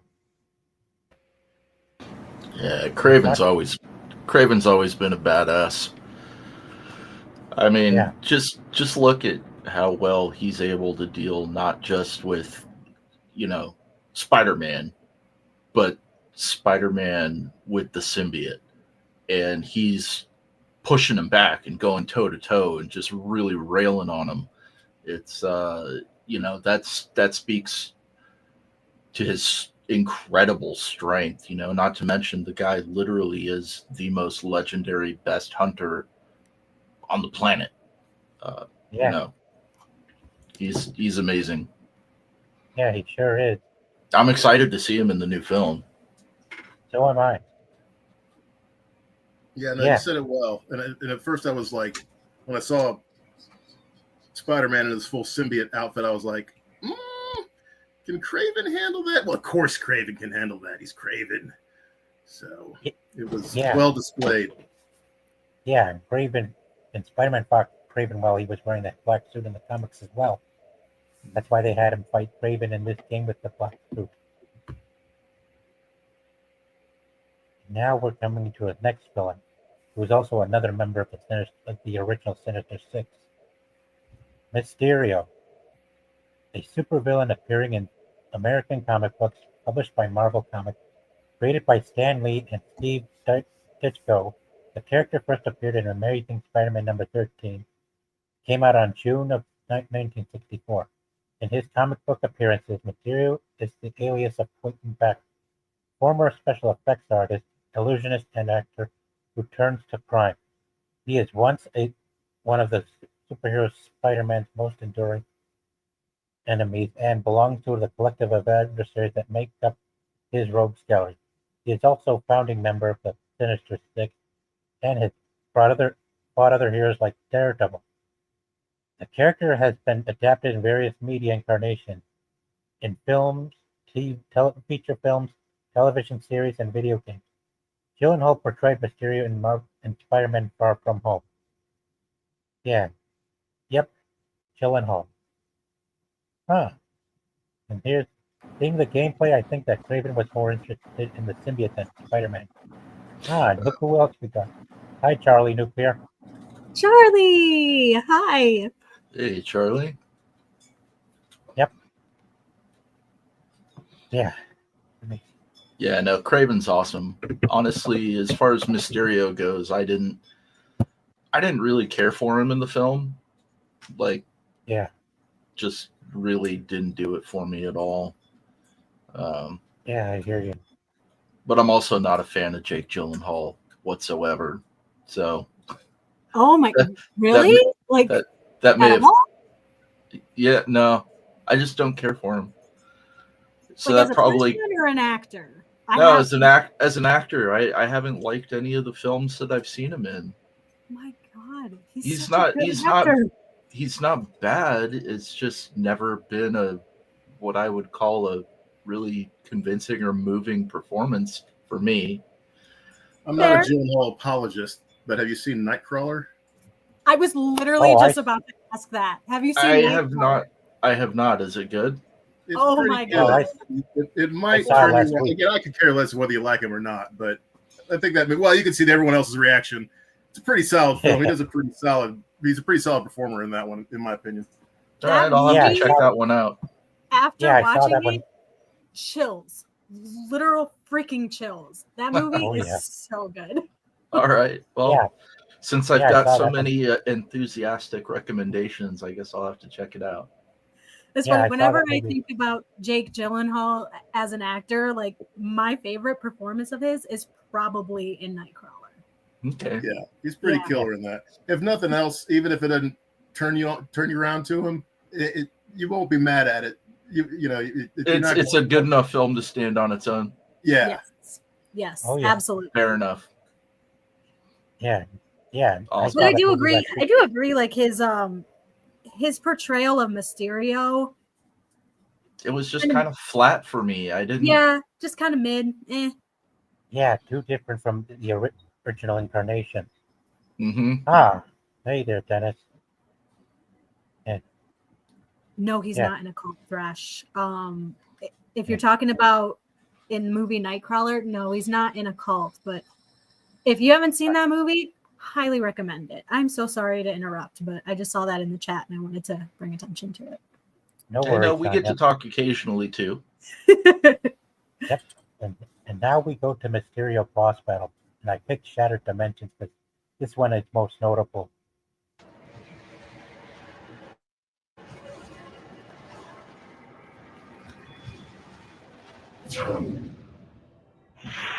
Behold, now the tiny spider stands against me. Hey, I'm sensitive about my height, okay? Hey, Uncle!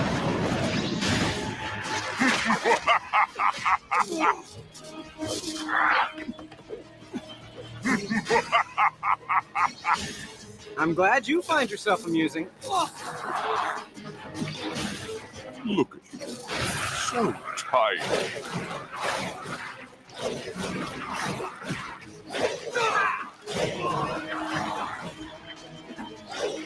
That looked like it.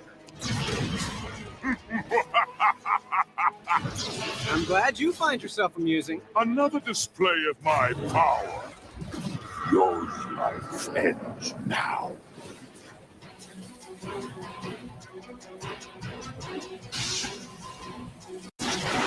Look at that, so tiny.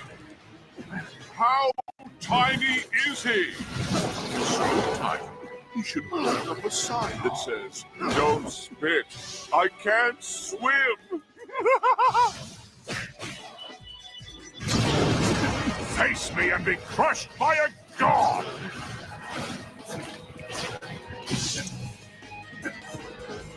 You are over, Spider-Man.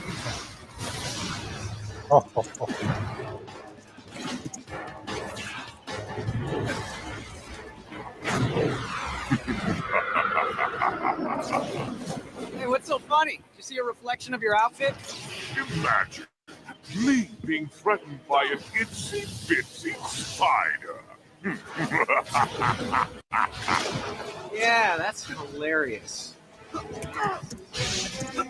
Take this!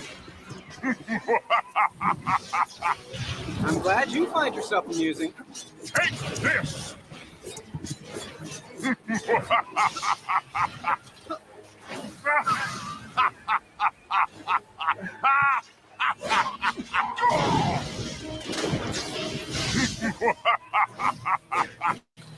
I'm glad you find yourself amusing. Slide.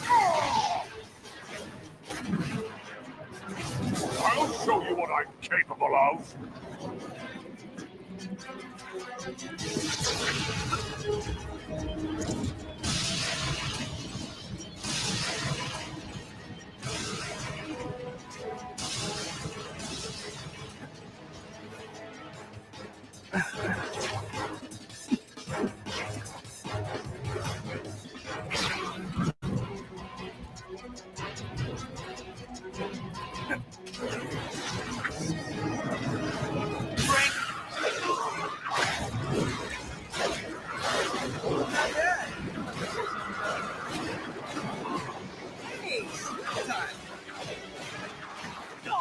Huh? Spider, spider.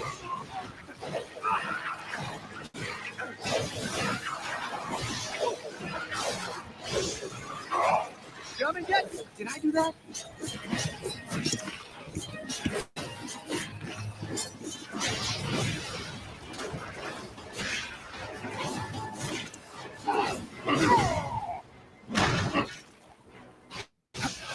Behold my power!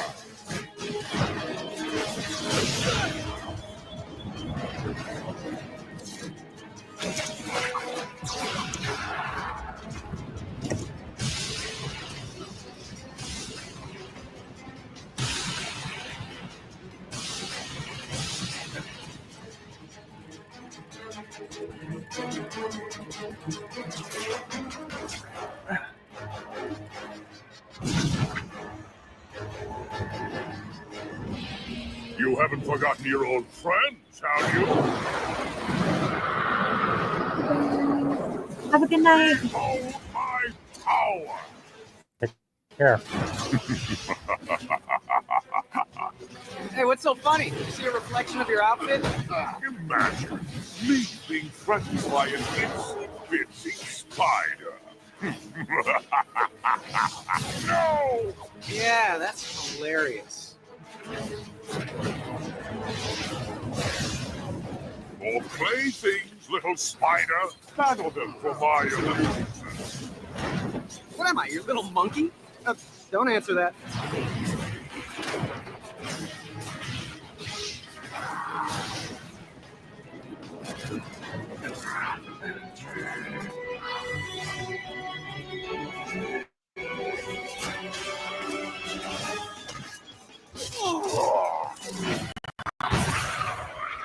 Win again. Hey, I'll keep dishing it out if you keep taking it. That looked like it.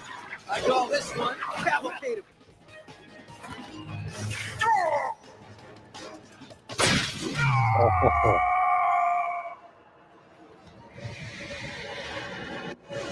Falling again? You know, standing on solid ground is so putting on.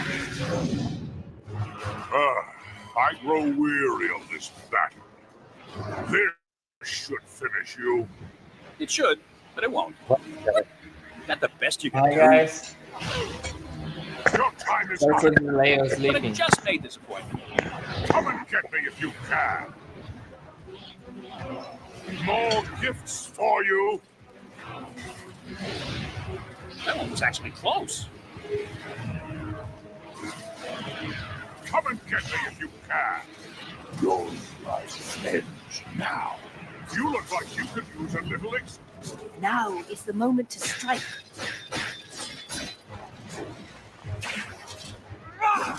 Oh, Your destruction awaits. Quickly, after him, Spider-Man. That the best you can do? You look like you could use a little excitement. Now!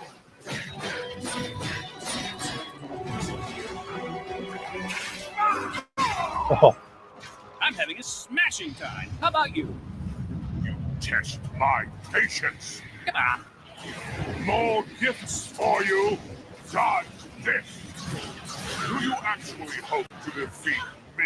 It's either that or I plummet to my death. Of the two, I prefer option one.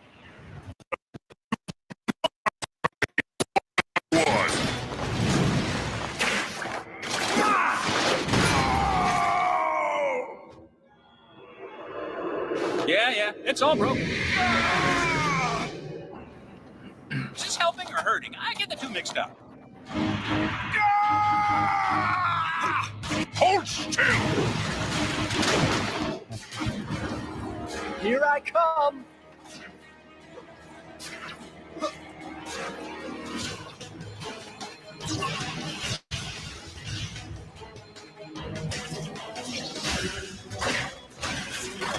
Okay.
No! No, stop! I'll give you the tablet. I'll give you anything you want. Don't! No! Oh. A lesson to all you wannabe bad guys.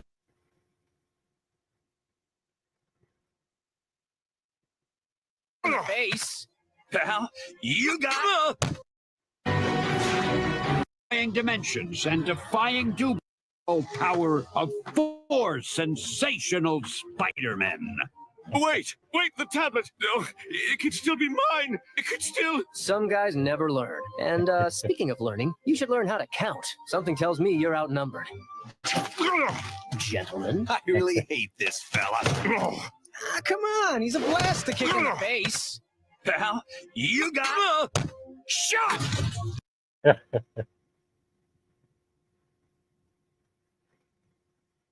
The walls of reality are rebuilding themselves. Well, guys, what do you think of Mysterium? Well, that was pretty awesome. Is that basically the end of the game? Well, that was the final battle of the Shattered Dimensions game.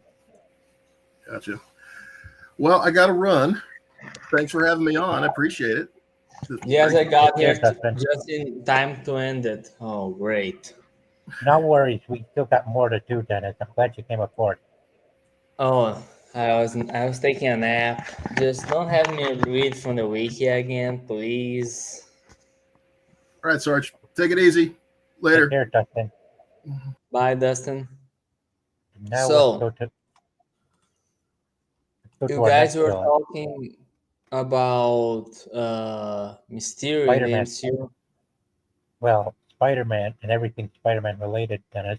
Yeah, but you briefly mentioned it. I actually getting into Spider-Man recently, mostly because I feel guilty reading Superman after all the shit that fandom did to us. Oh yeah, So I hear you. And here is our next villain to do, the Rhino, I aka don't know much about Rhino. Don't know much about Rhino. Sorry, pal. no worries. His real name is Alexei Savage. He appearing in American comic published by Marvel Comics. It was created by writer Stan Lee and artist John Romita Sr. and first appeared in The Amazing Spider-Man number 41 that came out in October 1966. The character is a Russian thug who underwent an experimental procedure that gave him an artificial skin covering and superhuman strength. Rebelling against the scientists responsible for his transformation, Rhino used his newfound powers to become a successful criminal and soon clashed with superheroes like Spider-Man and the Hulk. The character is typically portrayed as a dim-witted brute capable of great destruction but ultimately easily deceived. One of Spider-Man's most prominent adversaries, the Rhino has been adapted in various forms of media since his original debut during the Silver Age of comic books, including animated television series and video games. He has also featured in Marvel merchandise such as action figures and trading cards. In live action, Paul Giamatti played a version of Alexei Savage, who used a rhinoceros-themed battle armor, similar to the character's Ultimate Marvel incarnation in 2014's The Amazing Spider-Man 2.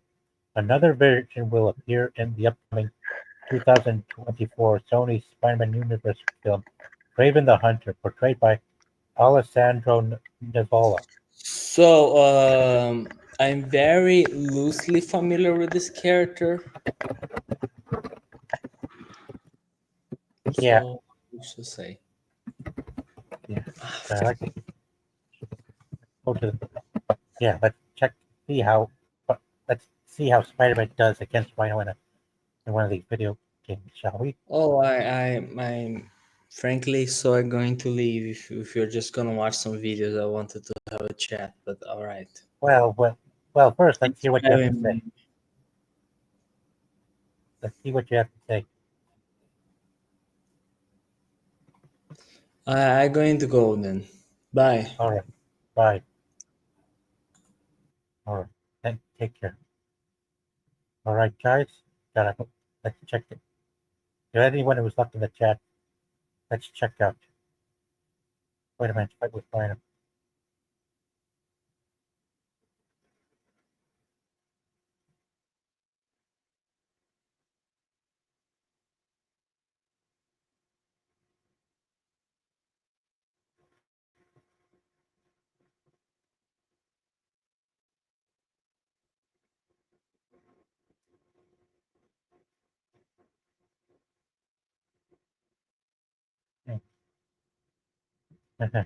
No problem. Hang on. Still gonna. Here we are. Yeah, must be getting ready for that.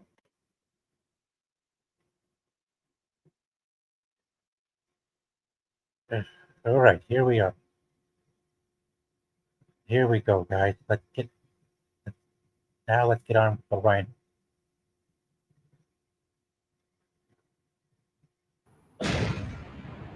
Explosion. Better check it out. Let's get out of here. Rhino, get that equipment back to base, understood? Spider-Man, huh? Finally, I've been dying to see what you can do. Let's go. Just try to break through my armor. I'm gonna break your bones and make you cry for your mama. Rhino, I'm going to take a wild guess that you're strong but dumb. That ain't so great. Whoa, that Rhino is one tough cookie. You don't want to get hit by him. Luckily, you've got spider sense. See that flash on your head?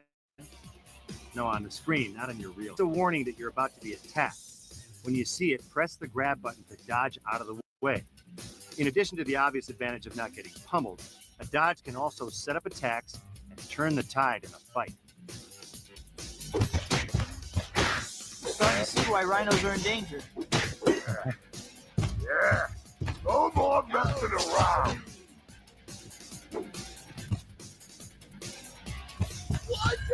I think you zigged when you should have zagged. Good night, Gracie.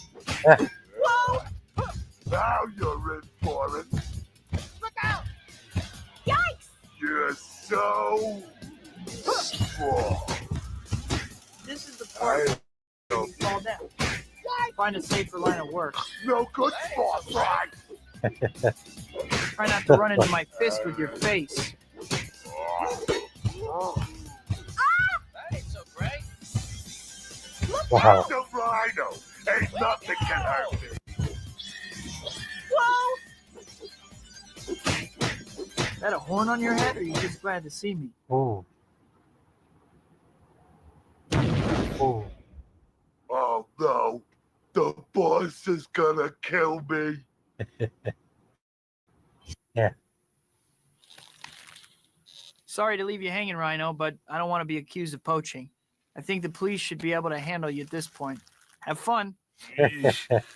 You're pretty tough for such a scrawny little guy. Yeah, that's something. Okay, guys, let's move on to the next villain. Another animal that Spider-Man takes on. Yeah, hang on. Let me check. Here we go. Here's our next villain.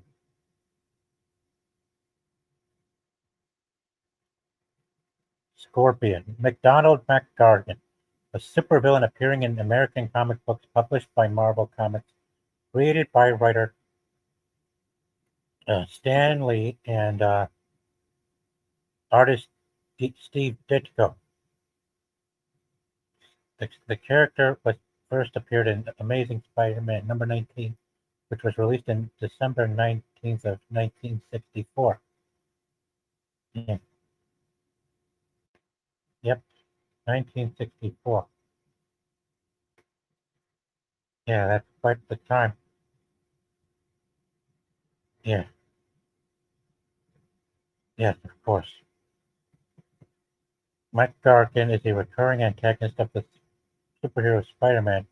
The Debate is a private investigator hired by J. Jonah Jameson to learn how Peter Parker took pictures of Spider-Man in the following issue.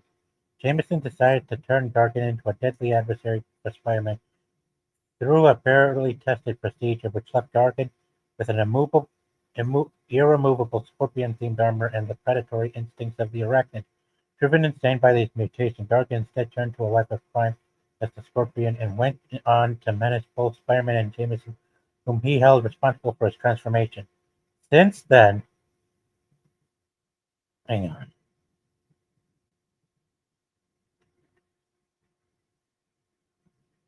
Hang on, guys. Hold on.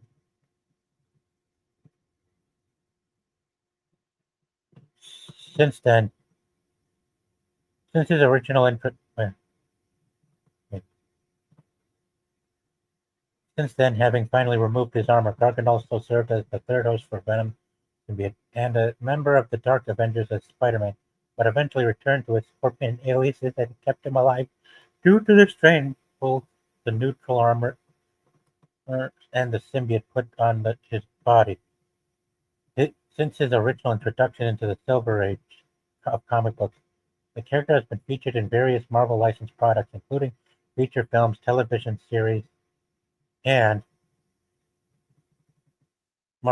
various other Marvel licensed products, including feature films, television series, video games, and merchandise. The character made his live-action debut in the Marvel Cinematic Universe film Spider-Man: Homecoming, portrayed by Michael Mando. Yeah.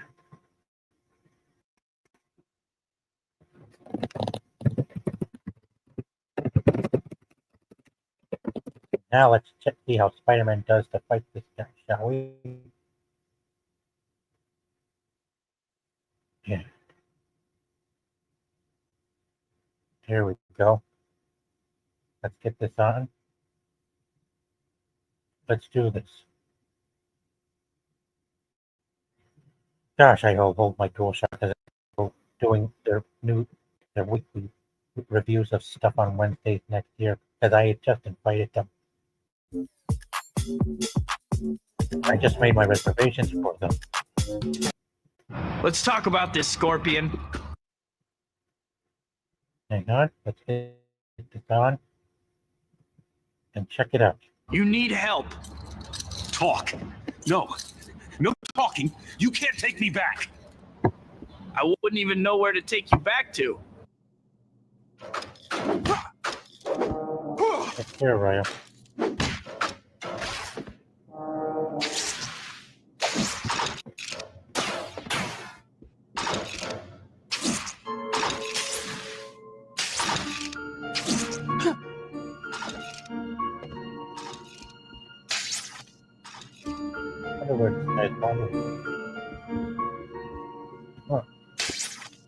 Oh.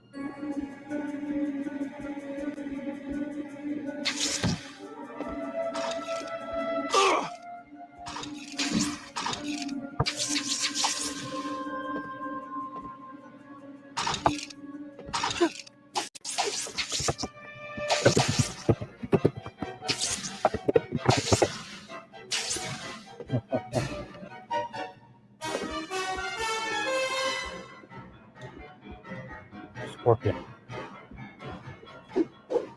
Ew. You've been running through the sewer?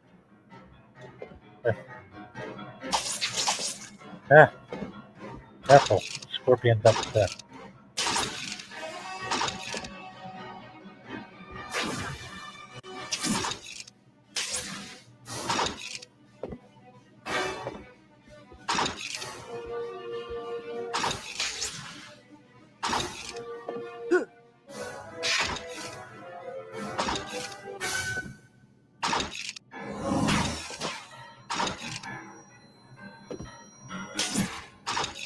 I think you would take a little nap. Lies. All lies.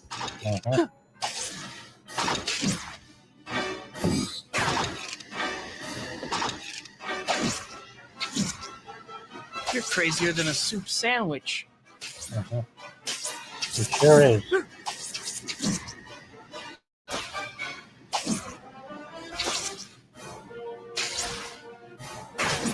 Are you after me too? Yes. I think you are. Is rust a hygiene issue for you? Mega corporations are taking over. You can't win. Yeah.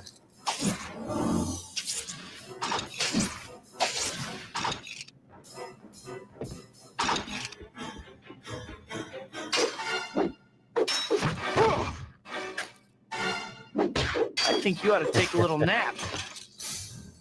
Oh, I don't know who did all this to you, pal, but don't worry. We'll get you to a hospital.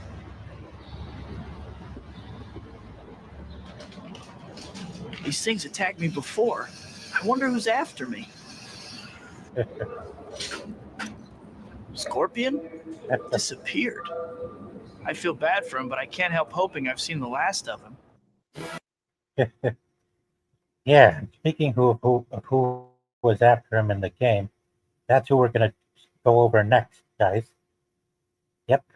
Time to go and start looking up Spider-Man's arch nemesis, his greatest arch enemy of all. And here he is, guys. And it's coming up right now.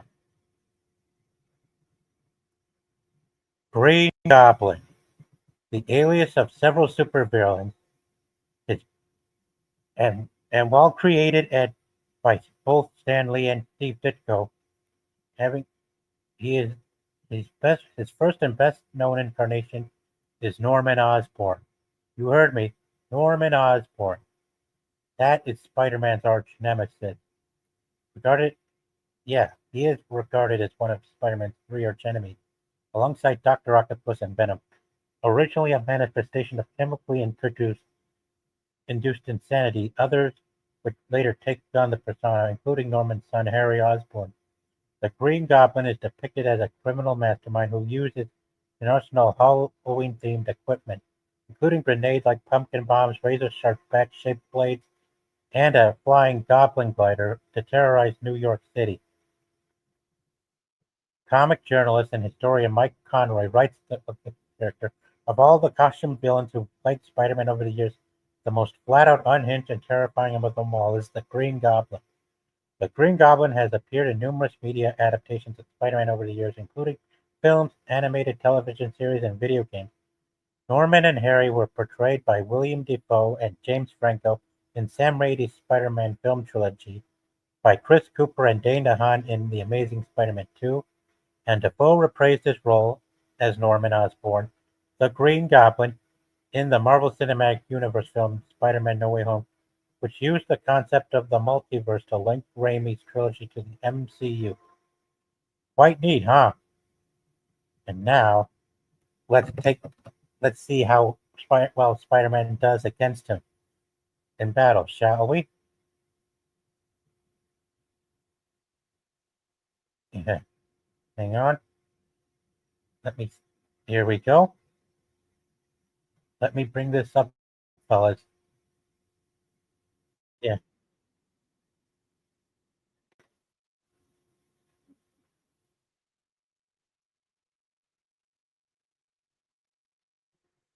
All right, let's get the screen up.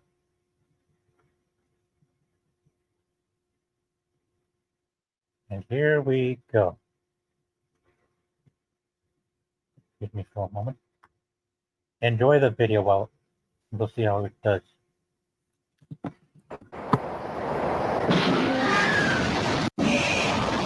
Put me down, you jerk! Help! Quiet, girlie. Come on, brother. Let's do this.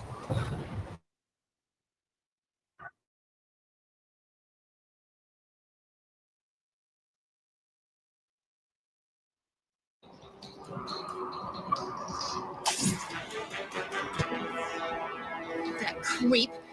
Give him a punch for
Sorry, guys, my thing crashed for a moment there.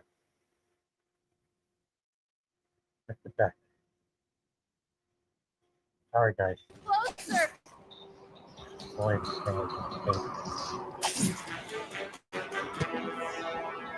That creep. Give him a punch for me.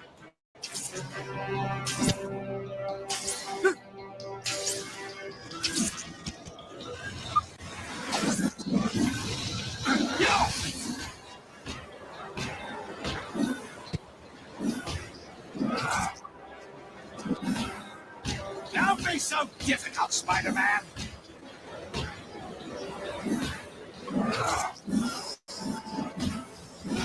No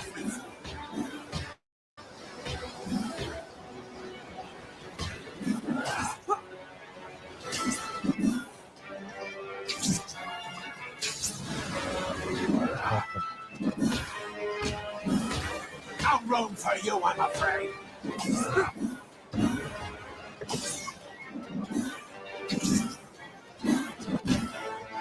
I hate a vaccine driver.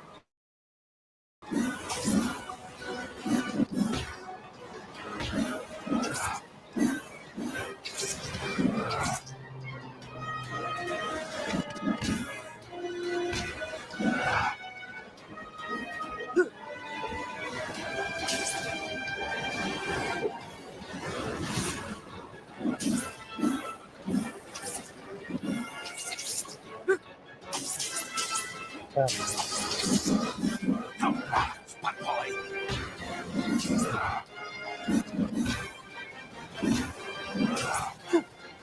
Yeah.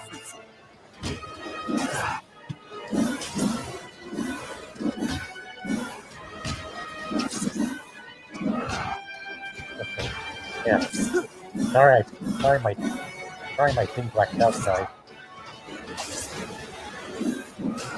Now we're back.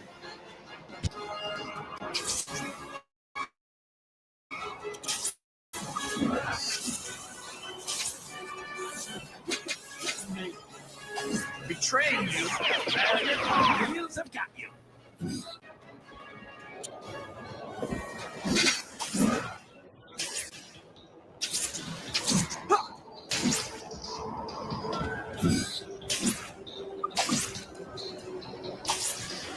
Come on, Spot Boy.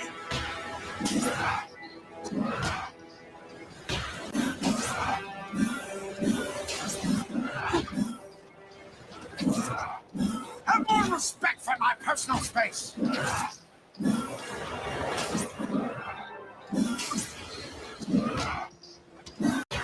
Now, keep your distance. Have more respect for my personal space.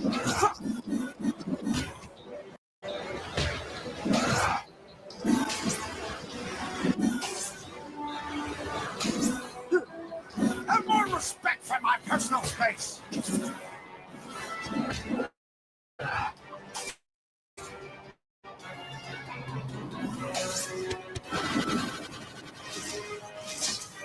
Boy, are you?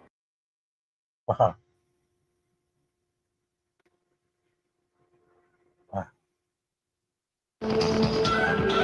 Here's the climate.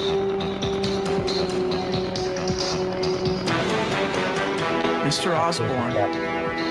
Why? Surprised? Yes, I suppose you would be.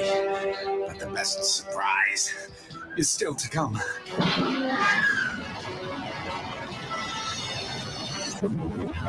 Oh, that's better.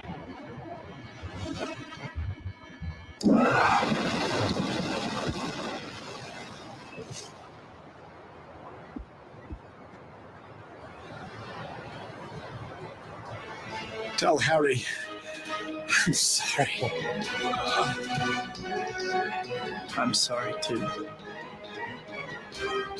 Mary Jane, there's something I have to tell you. I know, Tiger. You don't have to say.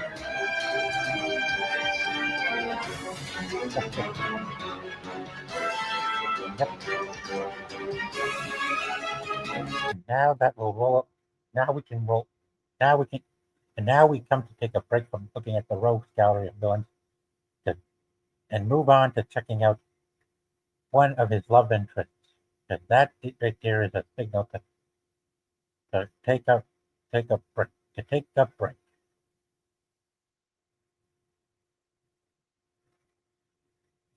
And move on to. Hang on.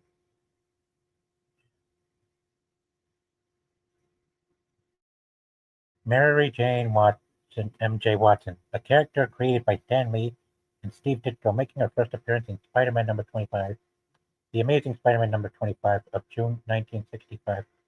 Designed by John Romita Sr. in number 42, November of 1966. Since then, she has gone on to become Spider-Man's main love interest and later his wife. Mary Jane is most famous is his most famous and prominent love interest due to their long history, and one of their most iconic of all comics.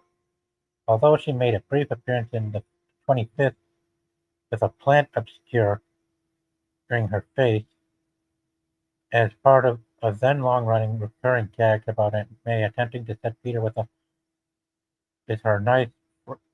her friend's nice girl niece. Mary Jane's first official face reveal was a cameo in number 42. Designed and drawn by John Romita Sr., her entrance is regarded as one of the most iconic introductions in comic history, owing it to its build-up, her hyper-vibrant red hair and beauty, and her introductory line, "Face it, Tiger, you just hit the jackpot." Since then, Tiger has been her most recognizable nickname for Peter, spanning comics and media adaptations, with the character becoming the third to assume the hero mantle of Jackpot in August of 2023. Throughout her initial appearance, Mary Jane was written as a foil to Peter's initially intended soulmate, Gwen Stacy, with her extroverted, fun-loving personality, amassed for her troubled home life, contrasting with Gwen being more like Peter in demeanor and intellect. Nonetheless, following Gwen's death the night when Stacy died, the heartbroken Mary Jane became more caring and empathetic, and eventually one of the few people to consistently know of Peter's secret identity. This would result in the two falling deeply in love and eventually getting married. Despite their marriage being undone in the widely panned storyline One More Day due to the timeline manipulations by the villain Mephisto, Mary Jane Parker retained close friendship and have had on and off relations since. Unbeknownst to them, they are further destined to have a daughter who will end Mephisto's reign over the Earth, and whom Mephisto seeks to erase from reality. Since her debut, Mary Jane Watson has been described as one of Marvel's most notable non-powered female characters. In the film, Kirsten Dunst portrayed the character in Sam Raimi's Spider-Man trilogy, while Shailene Woodley had an uncredited silent cameo as the character in the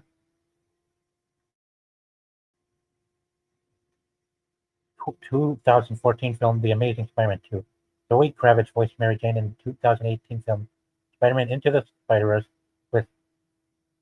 with Nicole Delaney and Melissa Sturm voicing other versions of the character in the 2023 sequel Across the Spider-Verse. Wow. Now let's head over to the next.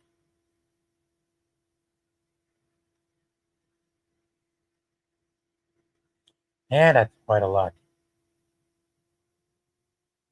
Now let's get. All right.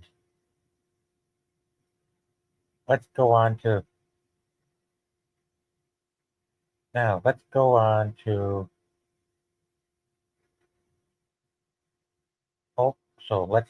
There's another love interest that needs our attention, guys. That would be Black Cat. She was created by Mary Wolfman and Keith Pollard and Dave Cockrum. The character first appeared in The Amazing Spider-Man number 194 of July 1979. Jeez, that is quite late. The character, Felicia Hardy, is the daughter of Walter Hardy, a renowned cat burglar. She trained herself in various fighting styles and acrobatics, and after deciding to follow her father's footsteps, adopted the costumed identity of Black Cat. She has the subconscious ability to affect probability fields, producing bad luck for her enemies. Throughout her history, Black Cat sometimes has been an enemy, love interest, and ally of the superhero Spider-Man. The character was depicted as a supervillain and adversary of Spider-Man, but over time, the two fell in love, which motivated her in becoming an anti-heroine and his partner. However, their relationship grew complicated after it became apparent that Black Cat was only attracted to the alter ego of Spider-Man and had little to no interest of the hero's civilian life as Peter Parker. After their breakup, Black Cat maintained her role as one of Spider-Man's most trusted allies, and for years the pair shared an on-again, off-again romance.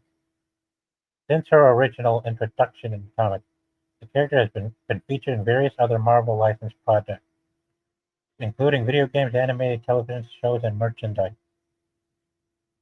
Yeah. Now, I think I got one video to feature her as well.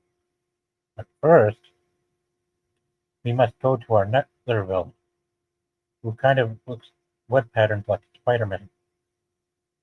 But it doesn't use webs. He uses air blast shockwave gauntlets. The Shocker, aka Herman Schultz. He was created by Stan Lee and John Romita Sr. in March of and he debuted in March of 1967 in The Amazing Spider-Man number 46. He is usually depicted as an enemy of the superhero Spider-Man and belongs to the collective of adversaries that make up his Rogue Scout. Yeah, they didn't even do him right in Homecoming either. This was originally a self-taught engineer and renowned safecracker who invented a pair of gauntlets capable of producing powerful vibrational shockwaves. He incorporated these gauntlets into a protective battlesuit and became a mercenary for hire. As the Shocker, Schultz quickly rose in New York City's criminal underworld and has been employed by various crime lords, which has often put him into conflict with Spider-Man. One notable trait that differentiates the Shocker from most other Spider-Man villains is his pursuit of wealth and a comfortable life rather than revenge or chaos. As a result, he has sometimes put aside his differences with Spider-Man and helped him or other heroes when it was in his best interest. The character was ranked Spider-Man's 23rd greatest enemy by IGN. The Shocker has been adapted from the comics into various forms of media, having been voiced by Jim Cummings in Spider-Man, the animated series, Jeff Bennett in The Spectacular Spider-Man, and David B. Mitchell in the video game Spider-Man.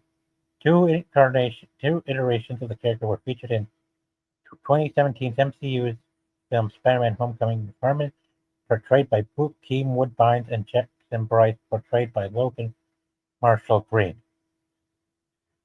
Wow!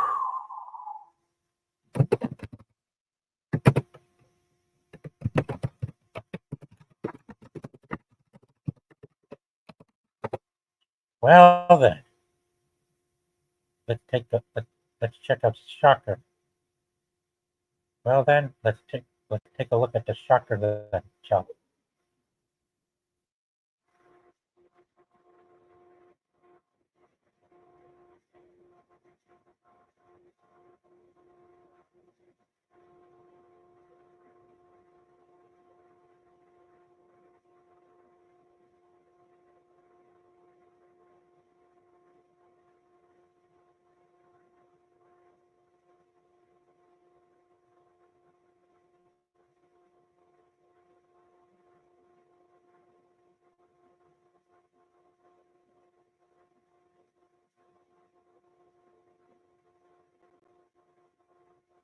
Warehouses.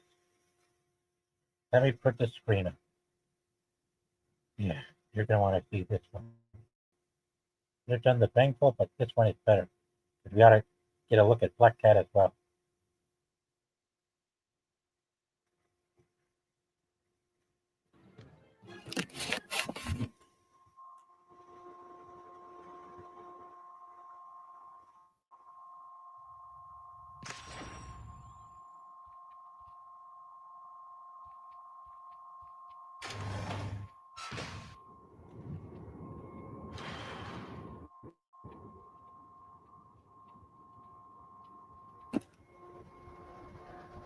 Spider-Man! I don't know how you found me, but there's no way you're getting me this time. Hey, Shocker. You look different somehow. Have you been reupholstered? Still a comedian, huh? Come on, Spider. Let's take this guy out.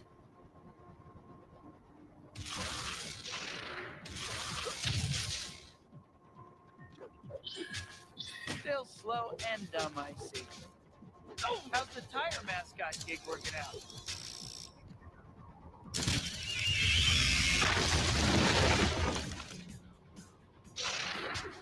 Come on, Shocker. At least make an effort. Careful, Cat. You'll hurt his feelings.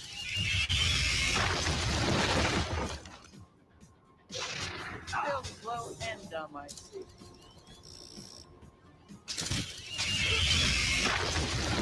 One side. Looks like Shocker's pet squad is here.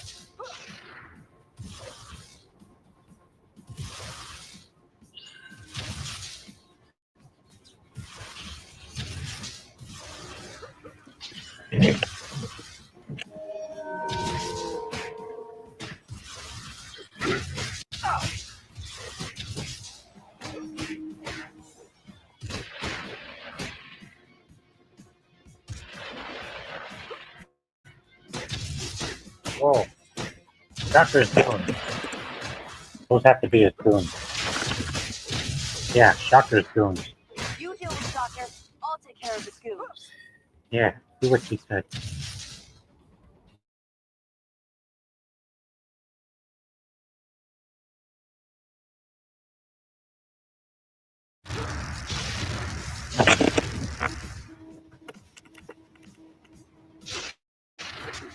Come on, Shocker. At least make an effort. Careful, Cat. You'll hurt his feelings.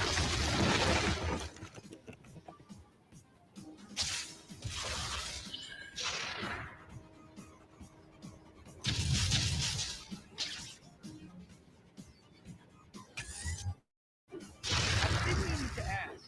How's your Jordan compared with the leading brand?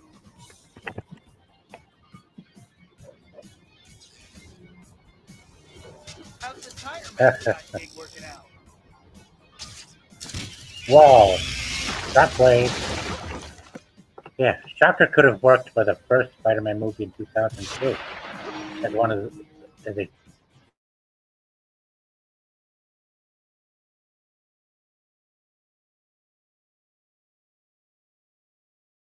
least make an effort. Careful, Cat. You'll hurt his feelings. Careful, Spider. More reinforcements. How's the tire mascot gig working out? warehouse battle.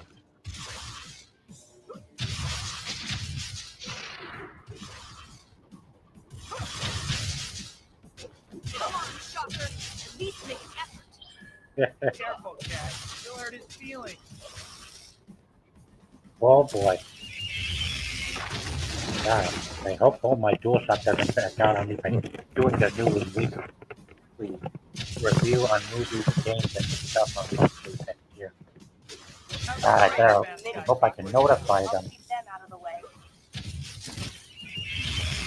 Well, at least not around the same time I start doing my streams after 6. I wouldn't mind if it was 5 or 5:30. I want to make sure they can jump on too. Mainly because of the Daredevil series that's dropping on Tuesday, starting in March 24th, and Andor Season 2. That premieres in late April. Whoa! My goodness. Cat!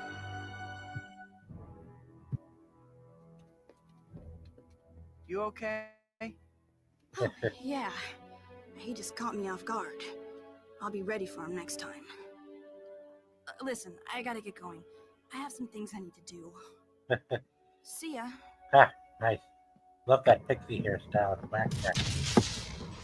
Yeah. Well, that could have worked too. If they were to do that in the movie, to be speaking. Yeah. We still got a couple more characters to cover tonight, guys. And I'd like to take the break and go shifting attention to another character who's close with Spider-Man. No, I'm not talking Gwen Stacy. I'm talking a frenemy of Peter's, who is deemed his oldest and best friend.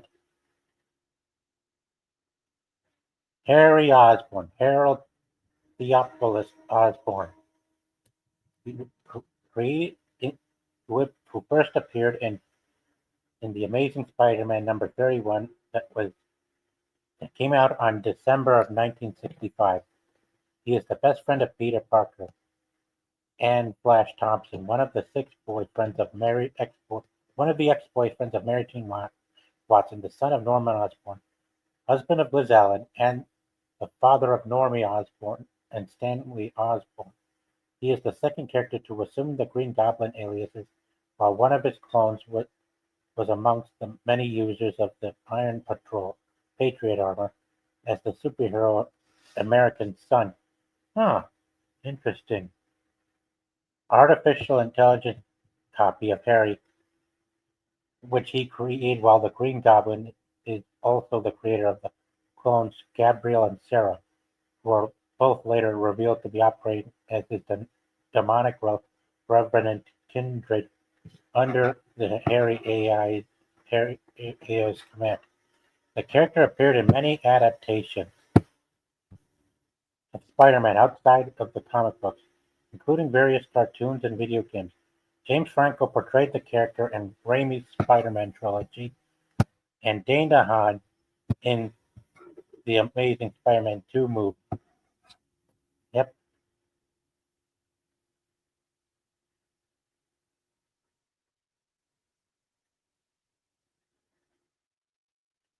Yeah, that's something.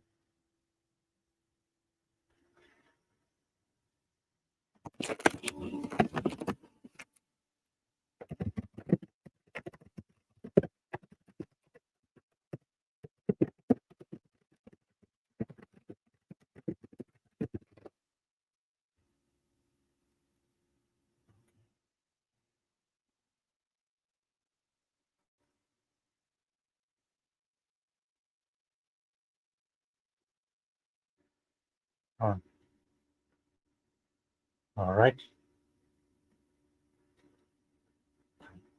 Let me backspace this, and now we can go on to another character. Well, another villain who belongs to who is the arch enemy of a Daredevil. And coming up, we got the Kingpin, Wilson Grant Fisk. He first appeared in The Amazing Spider-Man number 50 in the year of July 1967, created by Stan Lee and John Romita Sr. And the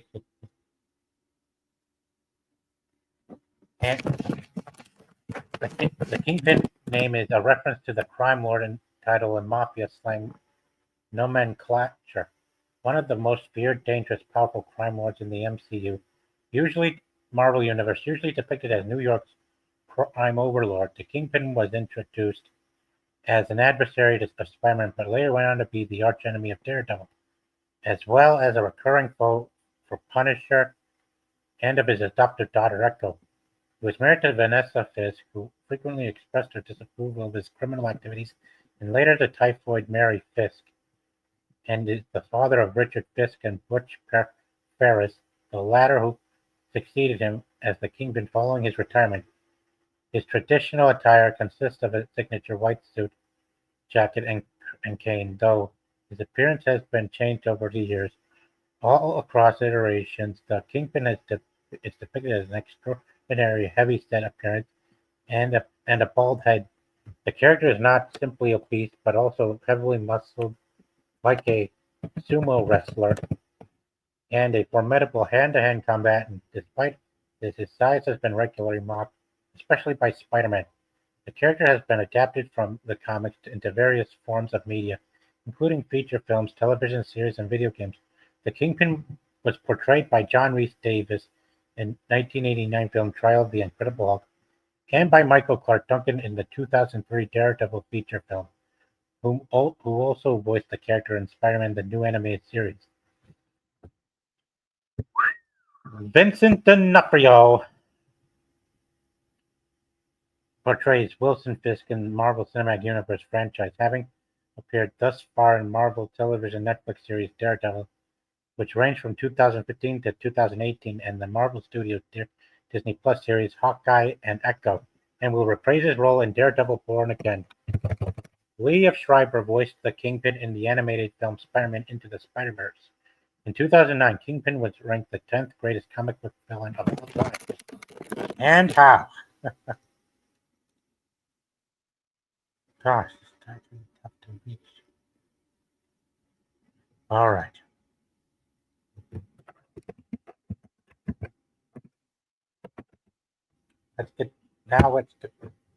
Now I'm going to keep the live stream going. Not just in case anyone else wants to hop on, but also in case I still got to cover these villains, because this time, no more wasting time. I need to get back to work. We're going to do one of the more popular boss fights between Spider-Man.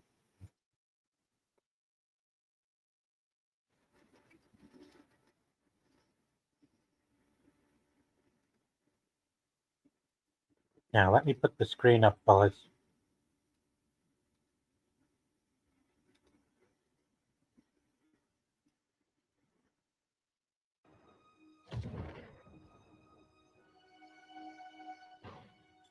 Here we are. The first boss battle of the game, Spider-Man PS4, which was released 6 years ago. Writing your memoirs? Don't forget the hyphen between spider and man. Get the chopper ready. I won't be long. I'm surprised you made it this far. But your foolishness ends now.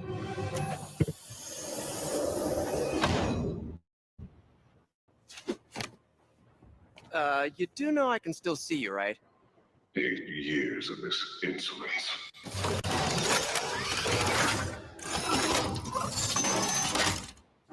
Oh, for me? You shouldn't have. Gotta wait for an opening. Too long.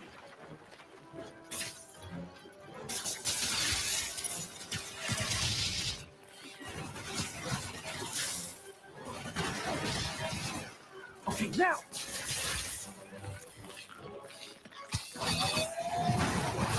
What are you doing? If you want to see the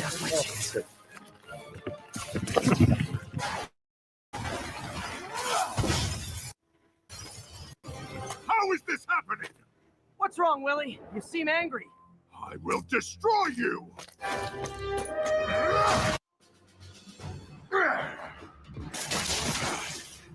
That gave me an opening.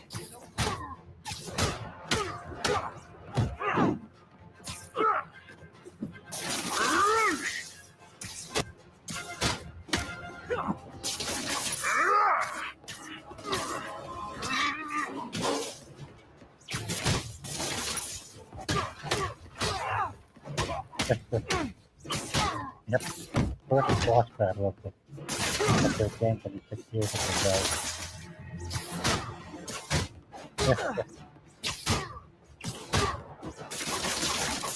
Tiresome annoyance! Hang in there.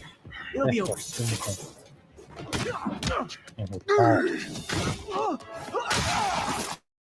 No.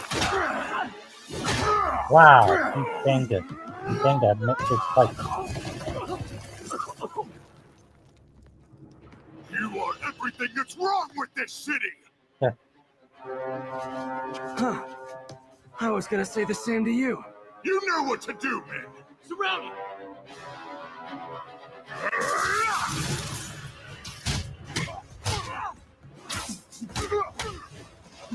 Everybody run! You fool! Train to fight, so fight! Ah.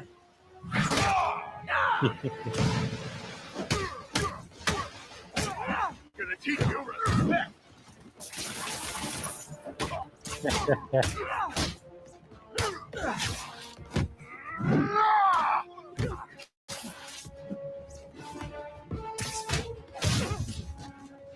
don't want. What do I? No, I can handle myself. Ah. Now there's a last one. Yeah, Imbeciles.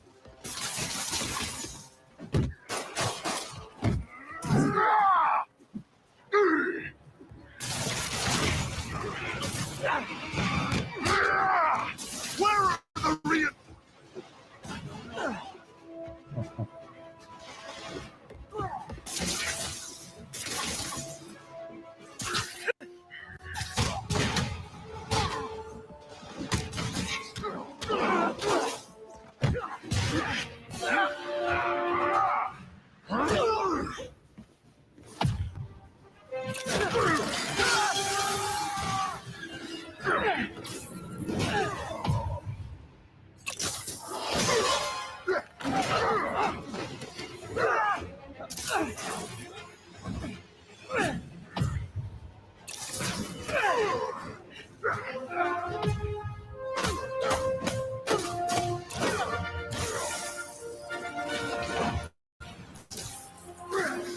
Oh, wrapped them up.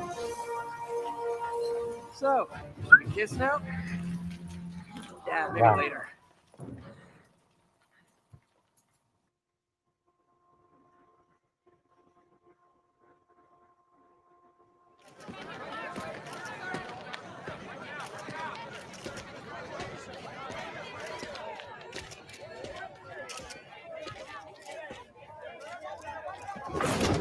Finally off to Rikers, huh? You know, I think you've got more enemies in there than I do. If you think this will be more than a minor inconvenience. Whoop, gotta go. Hey, good luck, Willie. I have a feeling you're gonna need it. Idiot! I'm the one who kept order in this city! 1 month! In 1 month you'll wish you had me back!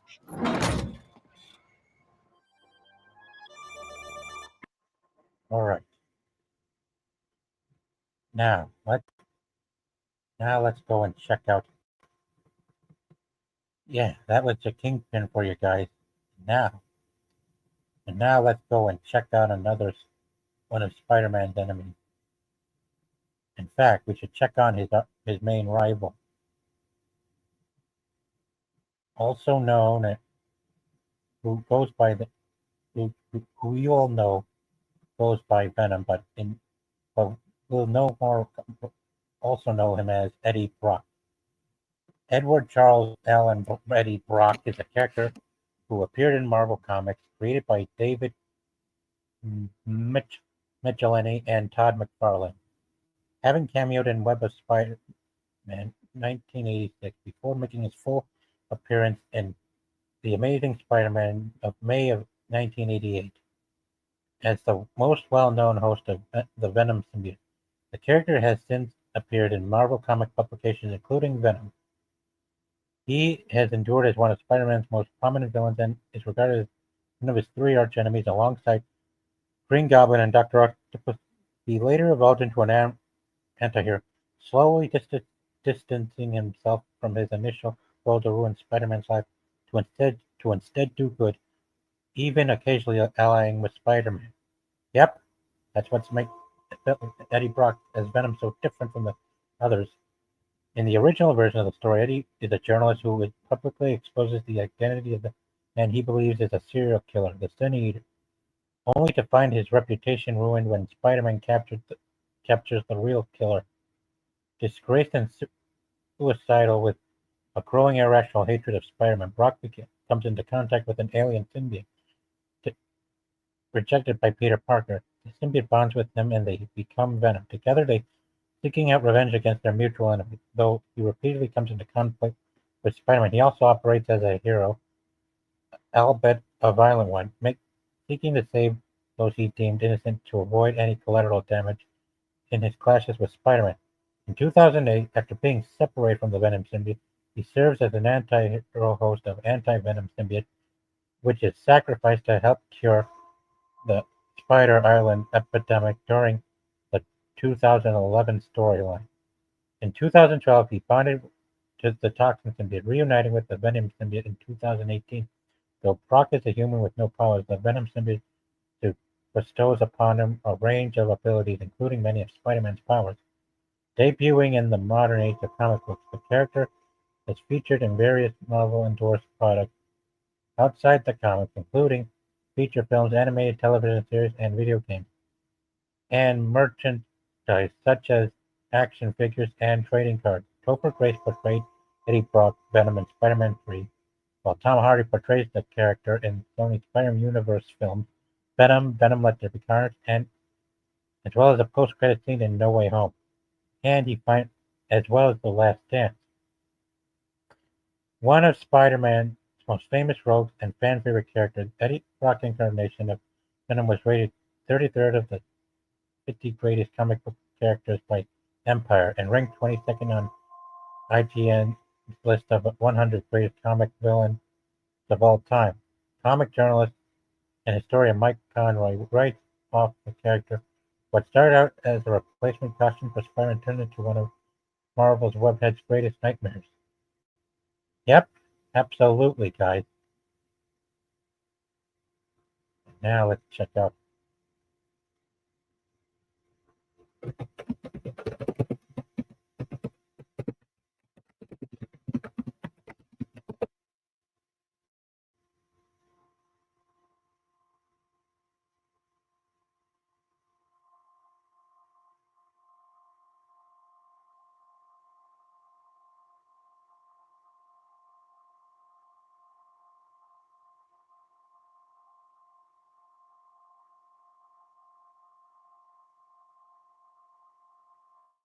Right, guys? Let's check out one of the boss battles between Spider-Man and Venom, shall we?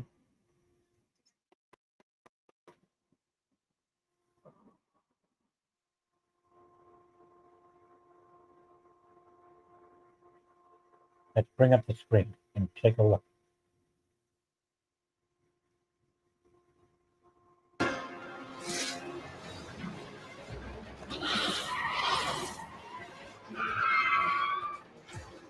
Let's go. MJ, I'm so worried. Damn it! You best play it cool, man.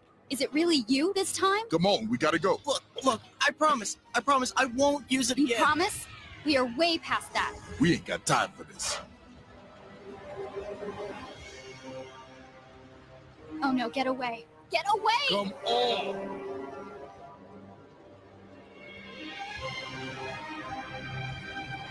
Don't do it. Just come with me.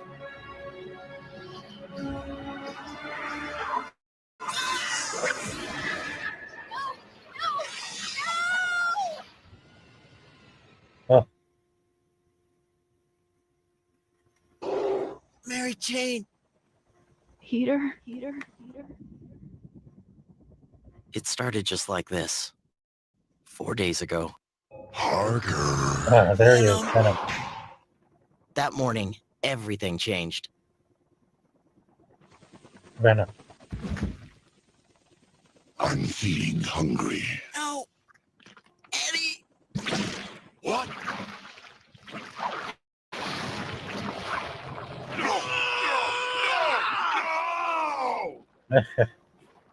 Venom.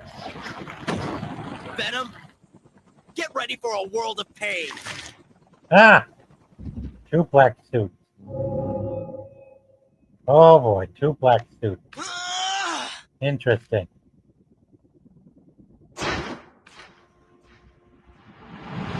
Oh! Wow!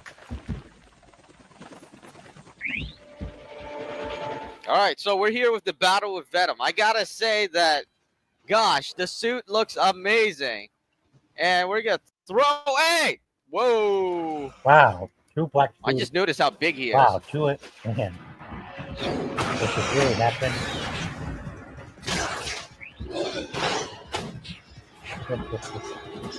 Wow. You know what? I could do that too, but we need the cars first. Where are you, Eddie?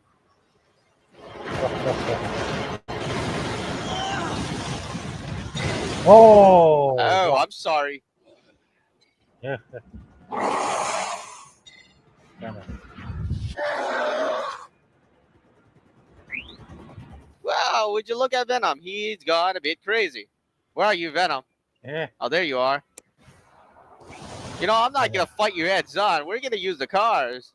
Hey, you could dodge it.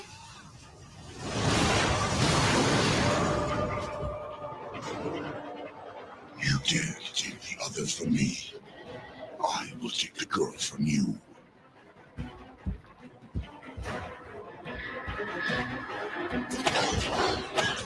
You're not going anywhere, Venom. Especially when I have the cars.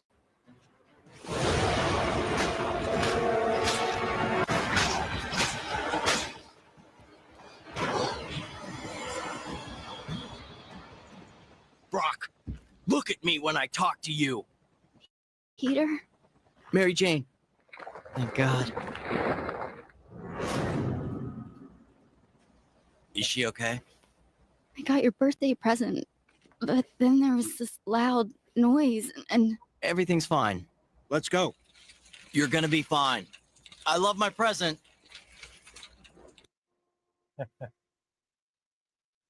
Wow. Well, that was something.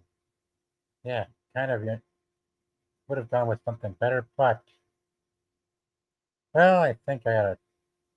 Yeah, that was the Eddie Brock version of Venom. Well, now we are gonna come down to the next one. Boy, I don't get some people these days.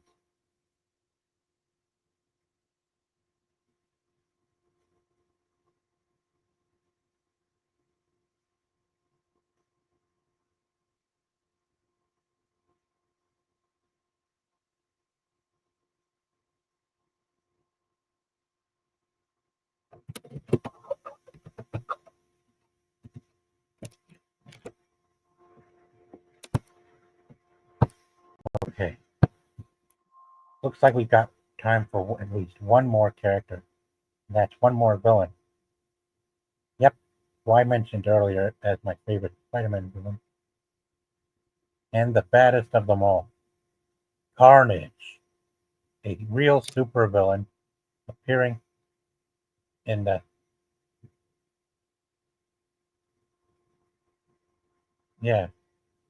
is a super appearing in the comics, usually an adversary to Spider-Man and the arch enemy of his father Venom, in particular the Eddie Brock incarnation of Venom, although Carnage and Venom have joined forces when their goals have aligned.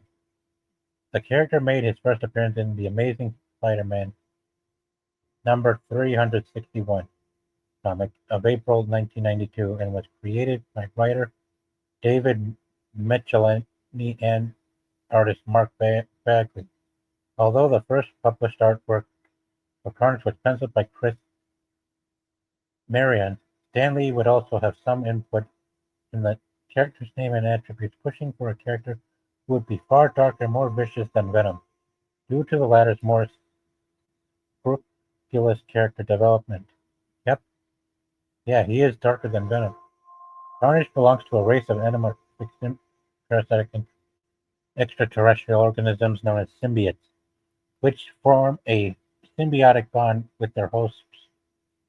Yeah, Carnage. Carnage is more powerful than its parent symbiote because symbiote's biology and is in many ways darker version of him. Like Venom, Carnage has multiple hosts over the years, but its most infamous one remains its first.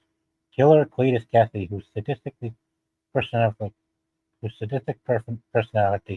perfectly matches that of the symbiote. Other notable hosts involved include Ben Reilly, Carl Malice, Norman Osborn, as well as Gwen Stacy.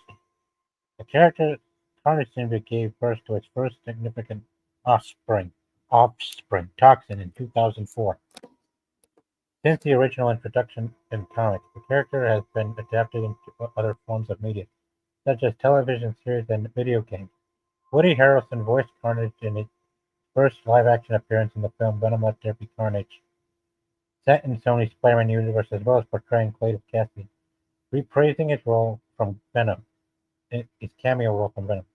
Lava, a symbiote based on Ultimate Marvel version of Carnage, appears in Venom: The Last Dance.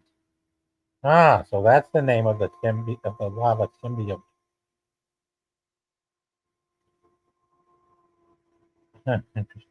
In 2009, Cletus Cassidy version of Carnage was ranked IGN's 90th greatest comic book villain of all time. Yep, Cletus Cassidy. Yeah, he is Carnage. Yeah. Originally a deranged serial killer, Cassidy bonded with the symbiote while sharing a cell with Venom's human host Eddie Brock and broke out of prison using the superhuman abilities granted by it. Since then, he went on to menace both Venom and Spider-Man, resulting in various unlikely alliances between the two to defeat him. Cassidy and Carnage are a perfect match, as they both have sadistic personalities, and the symbiote only increases Cassidy's already existent violent tendencies. After being separated from the redeemed Carnage symbiote in Absolute Carnage, Cassidy nonetheless continued calling himself Carnage, bonding with Grendel, Mania, and several other symbiotes to become Dark Carnage. Since his original introduction in comics, the character has been adapted into several forms of media, such as television series and video games. Woody Harrelson portrays Cletus Cassidy in both Venom and Venom Let There Be Carnage, bonding with Carnage in the latter of the film. In 2009, he as Carnage is ranked 90th greatest villain of all time. Yep, it's true, guys. And now we have one more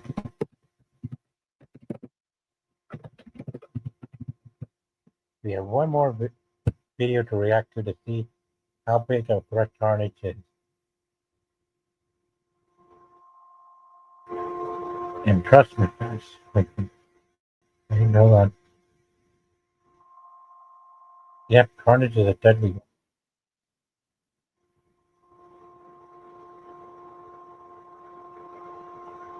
And now let's bring the screen up. One more thing. We have one more to do. Then we're going to call it a night and be ready for other screens. From the Amazing Spider-Man 2 game, Carnage Boss. And here we go, guys. Let's freaking go. I'm getting too far away from the action.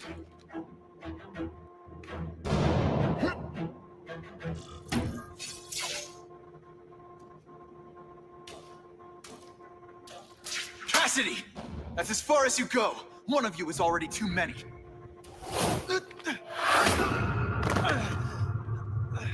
I'm not Cletus Cassidy. Not anymore. I'm my true self now. I'm Carnage. Mainly with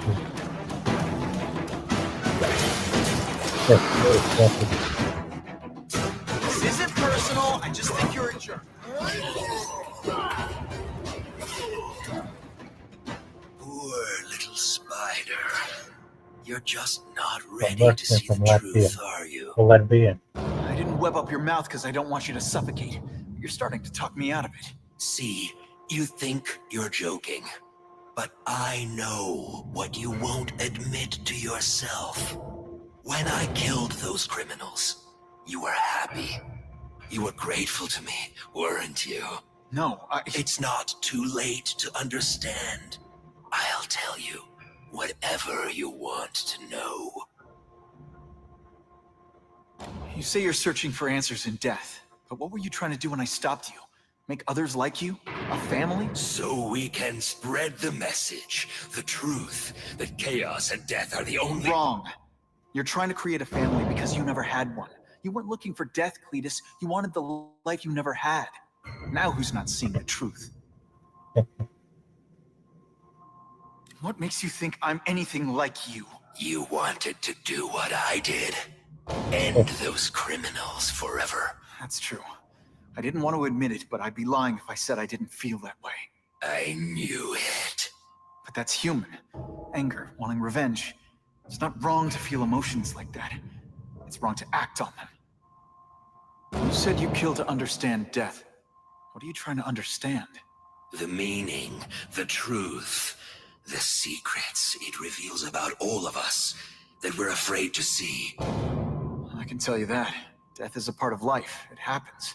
Sometimes for a reason, sometimes for no reason. You're wasting your time looking for some cosmic answer in death. Life is where you find meaning. And buddy, you've wasted yours. Here's the real difference between us, Spider-Man. I'm at peace with who I am. You shouldn't be. And you should? Then why aren't you? Sorry, Cletus. I just figured out talking to a psycho killer isn't gonna give me the answers I'm after. I know what will. Death. Here he comes. Carnage! Finally. There he is, Carnage.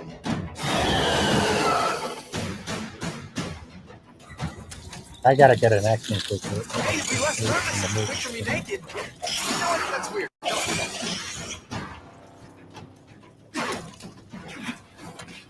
First blood today. I always get the last one, too. Seriously, I don't think there's much demand for barbecue Spider.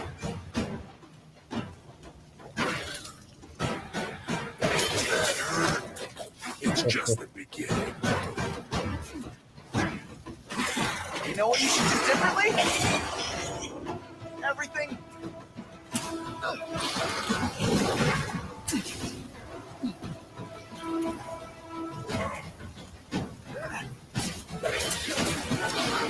Fight again, Spider-Man.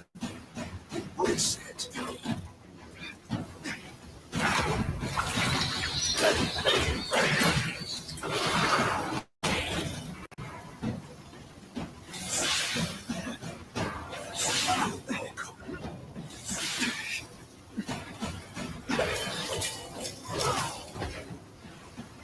Deep inside, you're just a scared kid, aren't you? Please, I can get you to people who can fix what they did to you. You're the one who needs fixing, Spider-Man. Finally, perfect. It was always meant to be.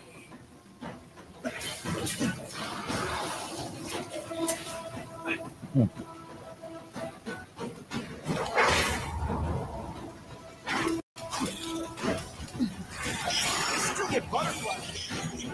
Fight the bad guys. Thanks. First blood to me. I always get the last blood, too.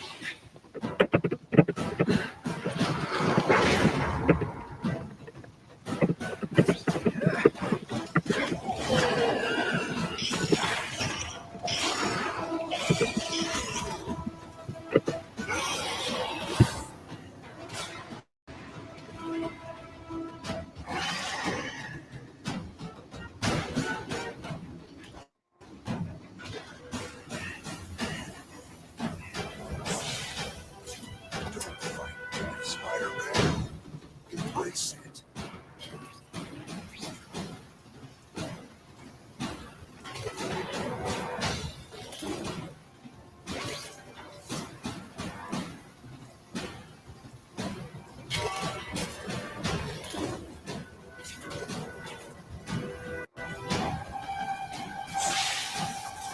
You're welcome.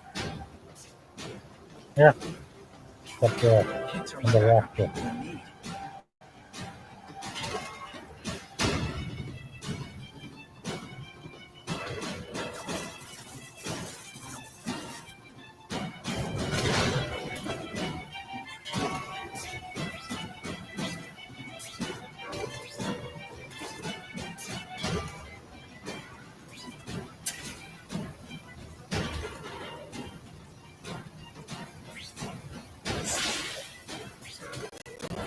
Ah, thank you.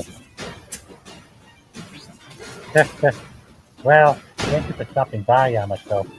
He was here with other guests earlier today. Stylish bad guys Thank you for wearing coming. suits. Thank you. Yeah. It's just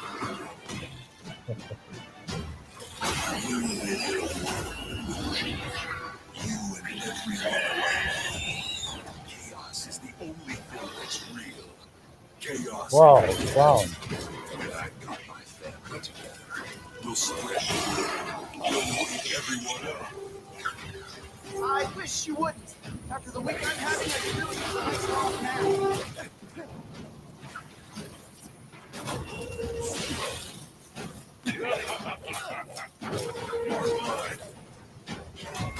Quit fighting like that. I'm supposed to be the funny one.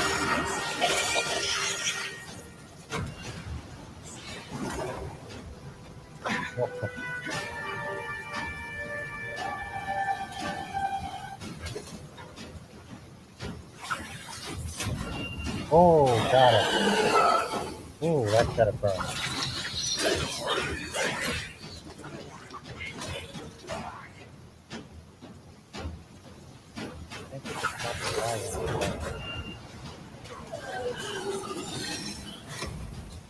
Why are you fighting me? We're so alike. Practically family already. Admit it. What I do to criminals is what you want.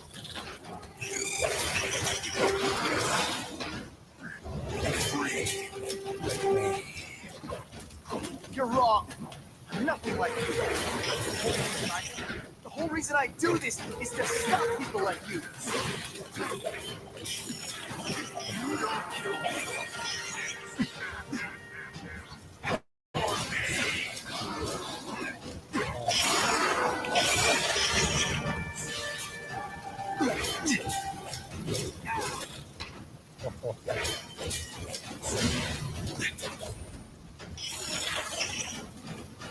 Come on.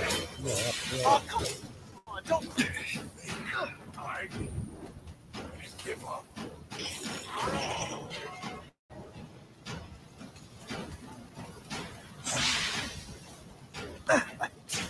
Whoa.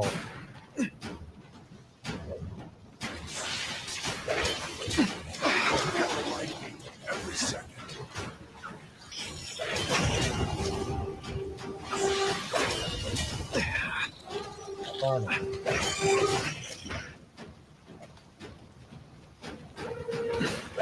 Come on.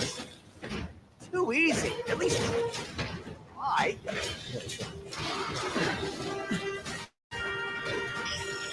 I can't believe that they didn't have enough courage to think before throwing off every shot. He would have had time to We should breakdance fight instead. Oh, you should see me do the worm.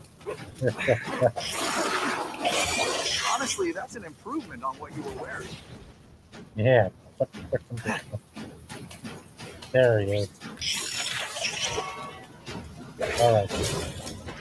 Once. If you're interested in see the enemies here, that's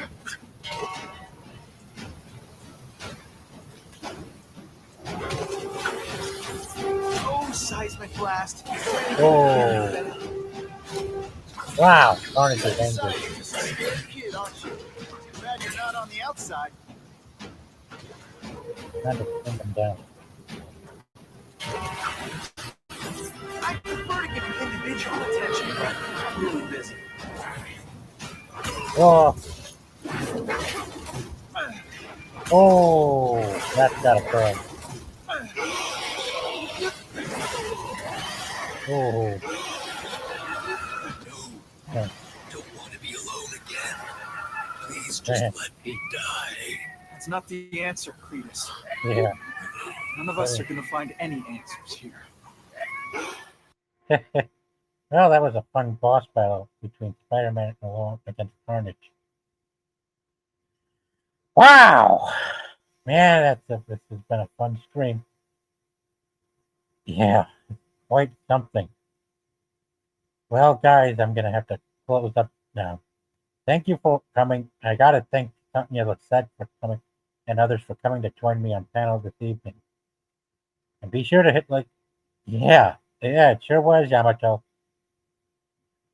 Yeah, I know, but I'll be doing a continuation on Friday to go even more into the lore of Spider-Man this Friday. Be sure to hit like and subscribe to my channel, and feel free to share this with everyone else on social media too. I'll be continuing more of where I left off Friday. But for now, I have work tomorrow and I got other streams to attend to. But be sure to come and join me. And thank you. Thank you very much again, Yamato. Anyway, I have to get going now, but shout out to everyone who came to join me in the test tonight. And peace out, guys. Take care, guys. Be sure to check out more on Spider. Be sure to join me for more of Spider-Man this Friday coming up. Take care, guys, and peace out.